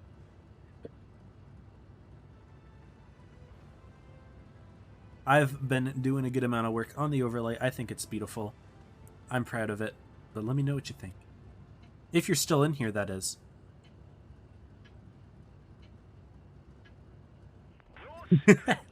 Not fishing for compliments, I promise. It's just nice to have something recognized. Egro going more for the seaside here on New Bay, which is something we haven't quite seen yet today. All the fights have been hard pushes from the A side, but that was Ponda. We've seeing some new teams playing here, Egro and Chomp. And Chomp's going to be splitting themselves a little bit here, a little interesting strat. They're not going to be going for the B base, though. I think they realized, ooh, Egro's going heavy to C, so if we commit someone to B, it could be a risky play. Are they going to do it anyway, though? No, Iodine and November are going to play as anchors here. Well, Eagle find themselves quite heavily put into the town area. Maybe even a bit... Sorry, not the town area. This is the park. Fly right through this building. That's beautiful. Even a little bit too much so, I would say. They've got themselves so surrounded here almost. Well, not quite surrounded yet, but the opportunity to be surrounded. I do like how they've rotated Sub-Supreme and White Tiger out, and I don't think Firefly ever left from the area, so I am a fan of that. I think that E-Girl isn't quite cornering themselves like I initially said they might be. Now, it looks like Chomp did finally grab the A base, so they aren't down too much on the caps. They did keep it within 80. Again, that is the key number to think about. So things are all good there. And it looks like we're going to see a little bit of a discovery here. J-Tag going to run into a certain Firefly. Firefly who's already kind of aimed. But no. Reactions, pretty equal timing there. And no shots going to be fired. They're going to back off. Both teams communicating this info to each other, trying to figure out what the best course of action is. Of course, J-Tag is pretty isolated here. The rest of Chomp is all either on the top of the hill or all the way back at the B base. Again, they are down on the capture point, so they will have to make a play eventually. They are quite close to the B base, but E-Girl would be ready to push it at a moment's notice. And I think what we want, what Chomp wants to see here is if E-Girl pushes through and they get spotted along this ridge line, like look at how beautiful this is. These are really nice shots for all of Chomp to be lined up on, and this is where a lot of their tanks are. Anime Addict right there, Pooh is there, Noelle is there. And Lemmy kind of, he's dropped a little bit, but you get the idea. If these 60 TPs are able to spot a little bit of a push from E-Girl, ooh, nice shot there from November. Glad that I caught that one. But yeah, if Chomp are able to spot that push, that would be a really nice, easy bleed. Ooh, looks like Chomp getting shot from Firefly there. Beautiful. J-Tag not quite putting any pressure in this corner quite yet. He should have a free shot in here, though. There you go. Nice one into Firefly. Beautiful. A little bit difficult for me to cover what's going on both sides of the map because New Bay is a map where things are very closed from a spectator's point of view. All these buildings kind of in the way of everything going on here. All I can do is fly up really high, which I can do. Again, just like you can. You can fly up crazy high into the sky. I don't like doing that, though. But we're going to stick more close to the ground. It looks like we've got some rotation here from Krish. No. Hard for me to see across the map with these buildings, but something's brewing here. And E-Girl, they have the cap lead, but it looks like they're already rotating around to potentially receive a push. Maybe they think that J-Tag is hiding some more tanks behind him. Remember, most of these tanks here, Noelle, Anime, Pooh, C, they've been around for a very long time in this area. They probably haven't been spotted in a fair amount of time either, and E-Girl could be trying to sense a rotation, although one isn't quite happening quite yet for Chomp. This shot goes into J-Tag, though. Nice one from Firefly. Little HE action there. Respect it. That's a nice thing about having high alpha tanks, is when you want to HE, you can. If Chomp were to HE, it'd only do maybe 50 to 100 damage max. Whereas J-Tag took about 400 for his troubles there. Still not a whole lot of motion from the Chomp side, though. They've put their tanks in their initial positions and have not moved since. Whereas E-Girl has rotated their stuff around. Madison actually starting to get a little bit cheeky over on the A side. They don't need to, though. I don't understand why they'd want to commit their light tank all the way down here. It doesn't really make sense to me. I mean, because here's the thing. If Chomp pushes from the B side, you know, he's all the way on the other side of the map, it doesn't really make a whole lot of sense. to have him all the way over here. Just take a while to get there. But if they push from the A side, it really doesn't make sense either, because then they'd be pushing straight into the Batchat who's isolated. You know, I don't really understand the placement of Madison here. Maybe their goal is to try to stick himself right onto the A base. I feel like that could be the play here. But he may detect JTAG eventually. I'm curious to see what happens here. See things from JTAG's POV. Madison knows because JTAG is spotted, and he's actually going to sneak right into the A base, so that's the play here. Sneaking into the A base. He should be lit now. No, not quite lit from Pooh, even though they're quite close to each other. No proxying there. Madison not quite stepping on the base yet. There he goes. He's on the base. Chomp knows they're going to have to make a play here. And it looks like that play is going to be stepping on B. Lemmy going to do so after taking a big shot there from Gizmo. Still flying through buildings. This is hell to commentate on. Holy cow. Chomp is starting to move their tanks in here, but not before E-Girl grabs the A base. Madison going to get himself the hell out of there. JTAG not responding in time. And what's the play here for Chomp now? They're actually down a base straight up. They're split 5 and 2. And although E-Girl has plenty of tanks in his park area, Chomp isn't making a move to punish. Instead, they're actually grabbing the A base back with JTAG. And Madison going to go in for some cheeky clip action. Missing the first shell. For some reason not going around at JTAG. Pressing the S key to go backwards? I don't understand this one. Doesn't even get a shot and he gets himself lit on fire. Questionable decision there from Madison. He's sitting on the A base, trying to keep it from ticking up. I don't know if this is the condition here, though. It doesn't make a whole lot of sense. B base, in the meantime, being taken by Sub-Supreme, and E-Girl's just trying to make a play for the caps here. I really don't understand it. Madison's going to get himself shot again on the other side, finally deciding to run away from JTAG. And Cute Lemmy does fall eventually over here. We do see that happen, moved away for just a moment. E-Girl instead going to focus down on Noelle. Caps are at 919 for E-Girl, and it looks like Noelle was just trying to make a dash for the C base. Not going to happen in time, though. They will get the kill on Sub-Supreme, but 930 capture points now. And Chomp really needs to get onto that C base, because if things keep going the way that they are, they're going to lose quickly on the capture points. Now, the next target here for Chomp... Oh! I didn't even notice it was out of time. Oh, my. E-Girl finds themselves back in the board.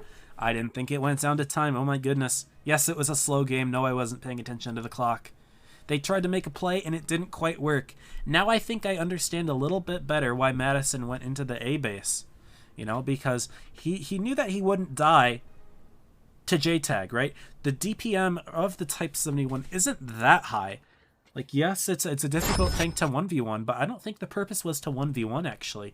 I think the purpose was to secure the capture point lead, get himself out of that situation, hope that Chomp wouldn't be able to respond in time to get the kill. That's actually kind of big brain if I think about it. I mean, maybe I'm just trying to justify it after the fact, but that was actually really smart from you, girl. If that was the intention. If not, they were just being stupid, then that's on them. But after thinking that over, it makes a lot more sense to me. And I think that helped E-Girl win. Even though at the end the capture points weren't that close, I understand why they did it. We will be swapping spawns on New Bay, of course. E-Girl needs to win this game as well, forcing a tiebreaker. Chomp only needs to win this game, and they put themselves back into Grand Finals. Tolian loves it. Very kind. Have a good night, Tolian. Appreciate you being here. Glad that you like it. Have a good one. And thanks for stopping by. Skills here. What's up, Skill? Hello, hello. 30 seconds left, and E-Girl is keeping the Batchat. Going with their high alpha tanks again. 360s and a VK72, which is what they ran this game. It worked a lot better for them. I think New Bay's a map where these high alpha tanks can work a little bit better. And Chomp again not switching it up at all. They're going to be keeping an IS-4 260s and 4 types. And my game just crashed. Uh-oh. Uh-oh. I have to close it out and restart it. We're going to go to just chatting really quickly here. Oh no, this happened to me on the other stream as well. I don't know if it was yesterday's or if it was on Sundays, but it did happen. And I restarted the game, got right into the battle, no problems. And in fact, the countdown happened as soon as I got back in. A little awkward there, though. We are loaded in. Looks like we're going to be all set here. Okay, we're good. But E-Girl, again, they are on the board now. But they need to win this game to equalize. Will they do so? Is this Ninja Cap? No way. Yeah, it was actually kind of big brain. I had to think about it a little bit, but it worked out. All right. Now this time Chomp going to go more towards the A side. Eagle going to do the same thing, switching it up a little bit here. They will put one tank on B. It's going to be the Bat Chat this time, going for a quick cap of B. And sending the rest of their tanks over to the A side. Little HE shot was put into Purple Poppy. Eagle will have the cap lead. And as we saw last game, it seemed to matter, so maybe this time it will too.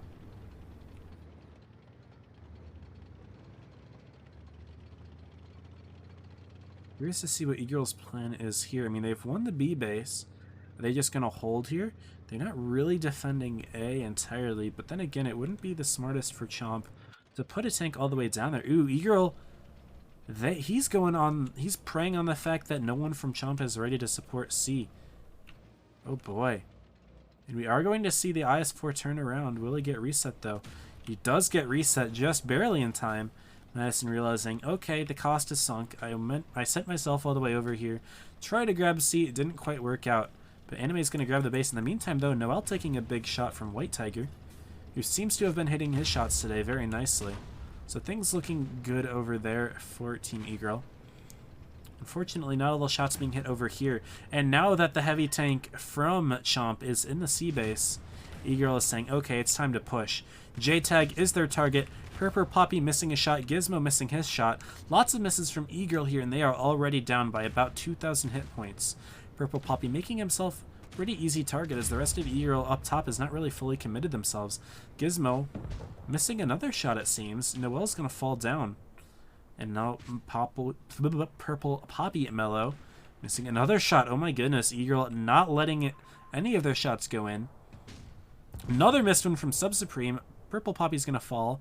Krish quite low himself. He gets picked off. Firefly surrounded by two tanks here. And they do get a kill of their own onto Pooh, who took about 1,400 hit points. Firefly is going to fall. November gets the kill here. And now there's just not enough steam left for E-Girl. Missing so many shots. So many shots.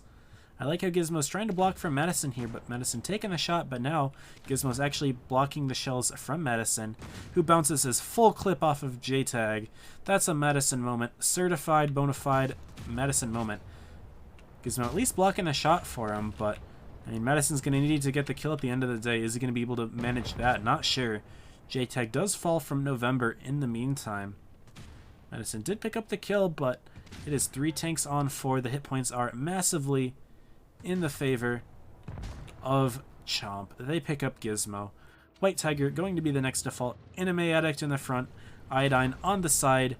Win game still full health. He's barely even in the fight. Is he here? He is there. I thought maybe he AFK'd or something. He's not AFK. White Tiger does sneak a quick kill in there, but Madison's got nowhere to go. Was trying to run away from November on this side, but he's going to eventually push himself into win game. Now he's running into a turret. That turret's not allowing to escape. November picks up the kill. White Tiger left on 90 hit points. All he has to do now is wait. Anime Addict picking up the kill, and that is game number 4 going to Chomp, preventing the equalizer from E-Girl after a very strong last game there. Not quite enough to secure it though. Chomp winning 3-1, finding themselves back into Grand Finals, facing against Ponda again for some retribution. Another best of 5 here. That match is going to start. Sorry, the game had to load there to compensate for the crash. A little awkward. But GG's to Chomp. RIP E-Girl, y'all did a good job, but it is what it is. Now here we go. We'll get right onto the next one here. Invite is accepted. Ponda on the left, Chomp on the right. So we'll set Ponda here on the left. Did that work? That didn't work. Where did I type that? I don't know. Oh, sorry guys. Ponda. Can I type? The hell is going on? Ponda, please work. Hello, there we go. Update the icons, reset the score. And we wait about a minute to take a look at the rest of the teams. I'm going to share my screen once again. I didn't refresh. Let me refresh first.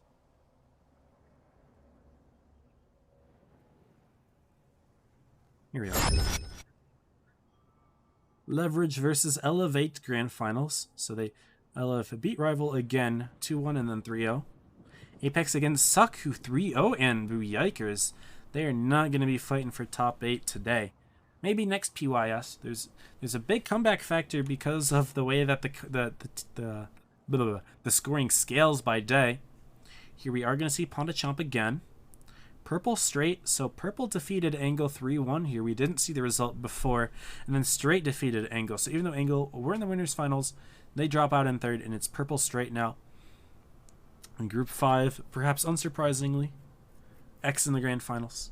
And they're playing against Aventi, who previously lost to 58, but then beat them in the best of 5. In Group 6, Joker versus Fates. Who, I mean, MM was AFK according to some intel from the chat, so it is what it is. Yo, Crow. Appreciate you, man. Shout me out saying awesome job with the casting. Thanks, dude. Appreciate you. I'm feeling pretty good today. I feel like I'm enjoying this one a lot more than most. But yeah, appreciate you, dude. Very kind. Wow. Okay, let's get to our game now, guys. That was a kind of overview of everything going on there. We'll swap over, and again, it's in the awkward overlay phase, but here we are. Ponda Chomp, Grand Finals PYS 2, day number 2, and we're starting off with some crazy tanks here from Ponda, the MLE 54. Not a very conventional tank. Normally, at least in the past, since this tank was introduced, it was always like, okay, but never terribly strong, never meta. We've seen a lot of MLEs, though, this tournament. In Update 9.1, this tank was buffed. It was given tungsten shells, increasing its alpha damage, which was previously 480, to a number that's even higher now. I don't know the math off the top of my head, but I believe it's going to be over 500. In addition, it looks like it was given... Oh, it looks like Sandbag and Enhanced Sandbag, so it got some provisions that give it more hit points. And it also... It got a couple of nerfs as well, though. Dispersion seems to be increased. Engine power decreased, so it got turned into a little slower, a little less accurate, but higher alpha tank. So I respect it, and we've been seeing it work quite well. It's really tungsten that's the biggest buff for the MLE here that we're going to see it used. Ponda seems to be believers in the tank. I am too, after seeing how it's been used so far. Chomp sticking with that T95E6. In the game 1 of every single set today we've seen Chomp play, they've busted out the 95E6. Has it worked for them? I mean, who's to say? You know, I mean, I don't really know exactly what they're using it for. I haven't really been focused in on the tank as much as I'd like to have been, but that's fine. We are back on Faust, though, and we've already seen Chomp play on Faust, so it kind of makes sense that they're going to be running a very similar strat. Although I believe they had... No, this looks like the lineup they used, because I do remember they had the 95E6 flanking wide on this map previously. We haven't seen Ponda play in Faust, though. So, let's see how it goes. 20 seconds until the game starts. My voice is finally starting to decline a little bit here. As you guys may or may not be able to tell, but I can definitely feel it. And I've got at least 3 more games to commentate, potentially 5 if we go to a tiebreaker, so hope that my voice lasts. Okay, 3 seconds, 2 seconds, 1 second. Here we go. It is time. Ponda Chomp, Grand Finals of PYS number 2, Group 3. On the left, Chomp on the right. We are correct. I haven't had to do any team swaps today. That's usually not an issue when I am the only spectator. Sometimes if there's two spectators in a room, the person on Team B usually has to flip the 2. But I haven't had that issue happen yet. It probably will happen during top 8, though. Chomp going right back at it with a D-strat. We've seen them play it quite frequently. What we haven't seen is a T100 LT on this map yet. Going for some cheeky spots. Ponda knows exactly where Chomp is committing. They're not even putting one tank there and then putting the rest in A. Ponda knows exactly how they are committing themselves here. Beautiful. Very nice spotting, and actually Ponda's going to go right ahead and grab the B base, which is a risk because it can be difficult to get out of the base, but very easy to get into it. And Chomp actually going to be sending Iodine straight on in for some potential gameplay here. Yep, Iodine does get spotted. J-Ta turning around, and Chomp W keying straight forward here. Paffalupi going to be trapping from this side. Doesn't seem like he's quite detected yet. Noel getting into C. Is he going to try to reset it? No, it seems like Panda's actually going to try to back themselves away from this side of the map. Now, we are still seeing contention here between Iodine and Jta. The B base isn't ticking up, so right now Panda isn't gaining any points. This may actually allow Chomp to take the lead by more than 80 points. Yes, they have a lead by over 80. I think that's fluctuating back and forth because of the fact that there's double cap. But now it's for certain. Chomp's still sitting in the B base. The capture points are now differed by more than 80. Even if Panda were to get a kill, if the caps stay as they are, Chomp would still be in the lead, and that is actually very significant. The pressure still seems to be building here. Neither of these tanks are shooting each other. We've got a little bit of a standoff here. We can kind of take a nice little screenshot of this. I don't know, a good little picture. I don't know how to turn off the hood in spectator mode. I don't want to accidentally exit the game somehow. They've even got the same cam and everything. Look at this. This is like Romeo and Juliet, you know? This is so sad. You know, they can never be together. It's depressing, really. I can tell all they really want is to be together, but instead, Chomp going to try to break up this romance here on the B base. What a wholesome moment ruined by November. Of course, it had to be Chomp to do that. Shameful, shameful indeed. They are up by 200 capture points at this moment, though. Panda is going to have to make a move, and it looks like they are going to do so. It's going to be Noel taking massive shots. He's already at half hit points. He was turned all the way around, but look at these double 54s coming right on in here. Noel taking a big ram.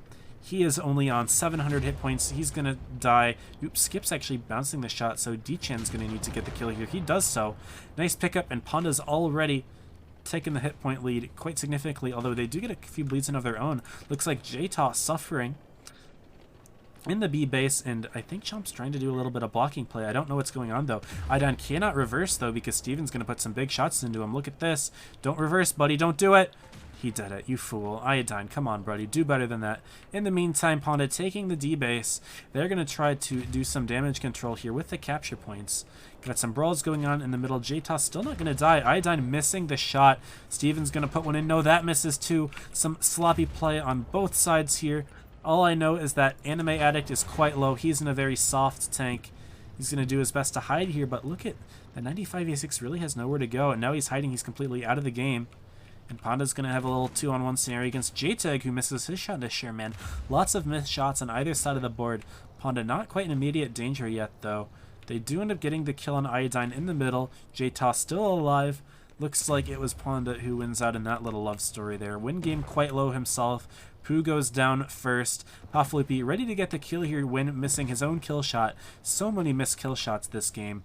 We'll skip over to Sherman, who's going to try to sneak in the kill on Jtag. Nope, he misses it too. Good thing Pagaman is here to block, though. No, not quite. He gets killed from November off screen. Jtag does fall. And Paflupi, on a fraction of hit points, is in no danger of getting shot at here. Looks like Panda is able to stop all the bases as well. So no worries for Panda. They're up in the hit points. They're up in the caps. They're up in the guns. There is no fear for them. November, the easy target for Panda right now. Skips is trying to see if he can get a shot in, but it's not really worth holding the shell at this point. Just get the quick kill on November. Nope, missing another one. That's okay. Things are fine. A little sloppy, admittedly, but it is what it is. Down goes Chomp, and a Game 1 win for Panda. Wow. Nice game there. A little bit of feeling each other out. Chomp did take an advantage early on with the caps, but Panda with the push into the CD area very quick. Didn't look like Noel was ready for it, which I'm very surprised by. Yeah, Chomp wasn't quite ready to receive a push there. They were very interested in getting the kill on Jta in the middle, and they didn't even get that.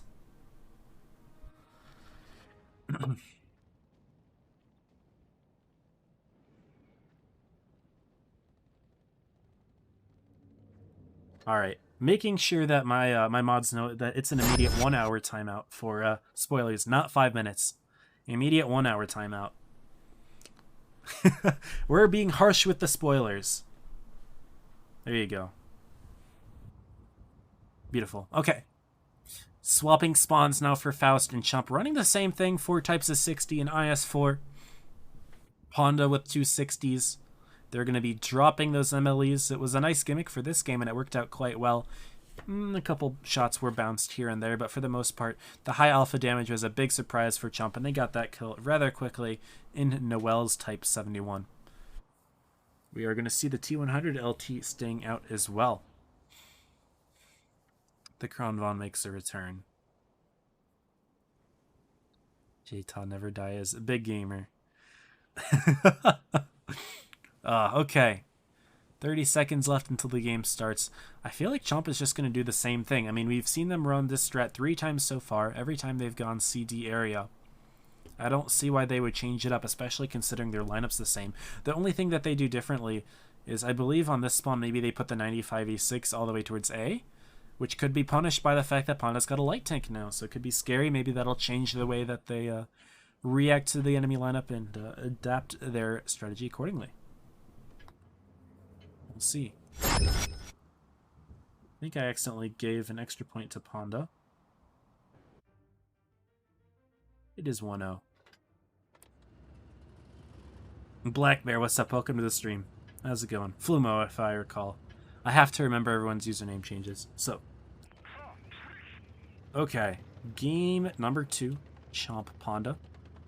Panda won pretty nicely that last game, even though Chomp had a good cap lead. Weren't able to hold on to it in terms of a hit point lead. This time, Panda's again going to be going for some aggro plays here with these sneaky T100 LT spots, with Chomp switching things up quite significantly this time. Not actually going for a hard C push with those types. And Panda, who has been watching the stream for a while, may suspect that is their play here, is to just go right hard towards the C side. But they've actually switched it up. You can see now that Noel spotted, Panda's going to realize, okay, wait, they're not doing the same exact thing this time. Some sneaky stuff here. Quick cap lead for Chomp, but it's too early to say if that's important yet or not. However, Chomp is denying the quick B cap from Panda, sorry. And Pagman, who did try to put in a punishing shot to Iodine, actually missed it. But Iodine will be capturing the B base, and J-Ta does have some sneaky resets though. Iodine can't back up too much or else he's going to get himself shot by other tanks, and actually missing the shot on J-Ta as well, so he's actually down 1,000 hit points already. J-Ta's going to have another reset. No, he's going to back off. He's going to get shot again. No, a miss from J-Ta, unfortunately. Takes one in return. Panda, in the meantime, has pushed right up into the C base. They haven't quite taken it yet. They're going to back off right now, as they do see that there is at least some form of defense in the form of win game in the type. Also, Pooh rotating back in November all the way up top. But Panda's still going to try to grab the base anyway. Will Pooh be able to get in that reset? No, missing the HE. That's a free base for Panda. Can't complain about that, I suppose. In the meantime, though, J-Ta is kind of getting himself shot a little bit here. I think it may be November who's putting in the shots from above. He's on half hit points, but he will go for B anyway. Iodine isn't particularly healthy himself, even less so, in fact, to stop him. And so I'm sure that right after he grabs the B base, he will be the target. Big shots into Apple. Nice shot from November and from Noel. Big ones there. J-Ta does take another hit. Looks like we are going to see a little fight between Iodine and J-Ta. And also Anime Addict flanking all the way across the map. Maybe a questionable decision. He's completely out of the fight for now. But we are seeing lots of hit points going down here. Pagman going to put big shot into win game. Ooh, missed shot from Steven. No kill there. Win game will be able to put in another one. No, he doesn't. No difference there. And Pooh should be the next target from Panda. 4 tanks right in the area as he steps right back into the C base. Looks like J-Ta will go down to Iodine and J-Tag in the middle. There's another rematch. J-Ta, J-Tag. Iodine missing the shot, though. J-Ta misses his as well. That actually allows Apple to be picked up as well. So Chomp is able to get the kills. They do have the tank lead here, but they don't have any hit points. There's only 4.3k left on them. Anime Addict going to be the next to fall. Actually, it's Noel. But Anime going to be pushed from skips here. Will he get another shot? No, doesn't pull the trigger quite yet on it. And so now that means it's Pooh, quite low, stopping the C base briefly. The bases are in favor of Panda. But about a 2,000 hit point differential between the two. And Panda does have an extra tank still, who is about to go down here. It's not quite clear who's going to get the kill. No, it's obviously Skips there. He does so. Down goes November, and now it is just Iodine and J-Tag left against 5. It's just J-Tag. And will Skips go for a juicy ram? No, J-Tag not letting it happen. Sureman going for the ram instead. Beautiful. Love to see it. Didn't quite get the kill, wasn't going fast enough. Kind of a skill issue if you ask me, but, you know, I'm not going to say anything else. Noob. No, just kidding, just kidding. Okay, 2-0 lead for Ponda. Only one more to take it, secure themselves the win for group number 3 of PYS 2. That would absolutely secure their spot in top 4 for the time being. They've also still got a pretty high win percentage as well. So, I mean, although X is undefeated, and we don't know yet if they've lost any games this set or not. I mean, Ponda really hasn't dropped anything yet. They'd lost one game to Chomp, but still a very high win rate from the day. If they go 2-0, then 3-1, and then 3-0, that's 8 wins, 1 loss. That's an 88% win rate. That's definitely enough to keep them in second place. 100%. As long as you don't see anything crazy from, like, leverage or something. Okay. Game number 3 here. We're going to switch to Wintermell. That's our next map. Sorry, I forgot to change the overlay. We've got a minute until the game starts. And we may see a mouse here. Sneaky, sneaky mouse. Not something you often see. This is a map where it can be used more as an anchor in between the, or not really in between, but in the town area, more towards B. Maybe a little bit closer to the medium side, but it's definitely a viable tank to be used. It's a very nice anchor. I've also seen it used where they sit it in the spawn, just have it play really far back, and then push the rest of their tanks around the map and kind of pinch the enemy team together. Maybe Ponda will do something like that. We'll see. Chomp running very similar lineup to what they did. They got rid of their beloved T95A6, and they've put in a 60 GB instead. Sneaky plays here. Chomp is really going to need to turn things around because those first 2 games, very good wins for Ponda. Of course, they only need to take 1 more. Well, if Chomp wants to take it, they've got to reverse sweep, which is going to be quite challenging for them. Because Ponda, of course, top 2 right now, if things go the way that they've been going in the past. Not very easy for them to overcome such a team. It's not out, though. Maybe the power of their beautiful logo will carry them to a win against Ponda. Ponda, by the way, going towards the C area, which is not exactly what I expected to see. But it looks like maybe they will be placing their mouse in the middle as sort of like an anchor tank, maybe more for grabbing B. Chomp, in the meantime, not doing that. They're going to be putting a couple tanks in the town, but mostly going towards the medium area. They've got all of their types there, ready for any action on this side of the map. They're not going to find any, though. And instead, we've got a C capture. It's going to be Pagaman. Oh, I just guessed correctly. I wasn't sure who it was going to be. I was going to skip to someone on Ponda. I was right, though. I'm a gamer. Nice shot, by the way. Is that a blind? No, Skips is spotted. What am I saying? Don't know who spotted Skips. Maybe it was Iodine. Maybe it was one of these guys who somehow didn't get spotted from that shot, but good one there. They do take the hit point advantage 1 minute into the game. Definitely gamers, and there it goes. It's gone again. Oh, no, they still have it. The shot does go into Pooh. Was it Paffalupi who put it in? Sneaking around the 2 and 5B, which I didn't notice Ponda had. Beautiful. Snake, a very nice hull down tank, to be honest. And even though the Cupola can be a little bit troll, definitely can bounce shots. And he put another one into Pooh. Very nicely done. He is hitting those shots today. Will he get another one? Not quite. And taking 40 damage in return. Cannot complain there. Not a three-peat, though. Puffy missing one finally. And all of Chomp now getting detected here. Ponda realizing it. One thing that I like about what Ponda's done is that they haven't cornered themselves.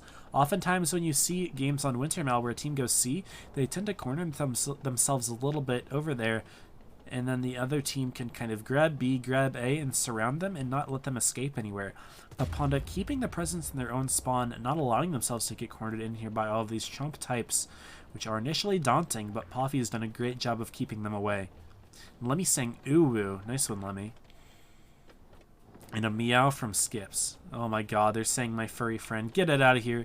I wish I could turn off chat right now. No. Memes. I don't really care. Guys.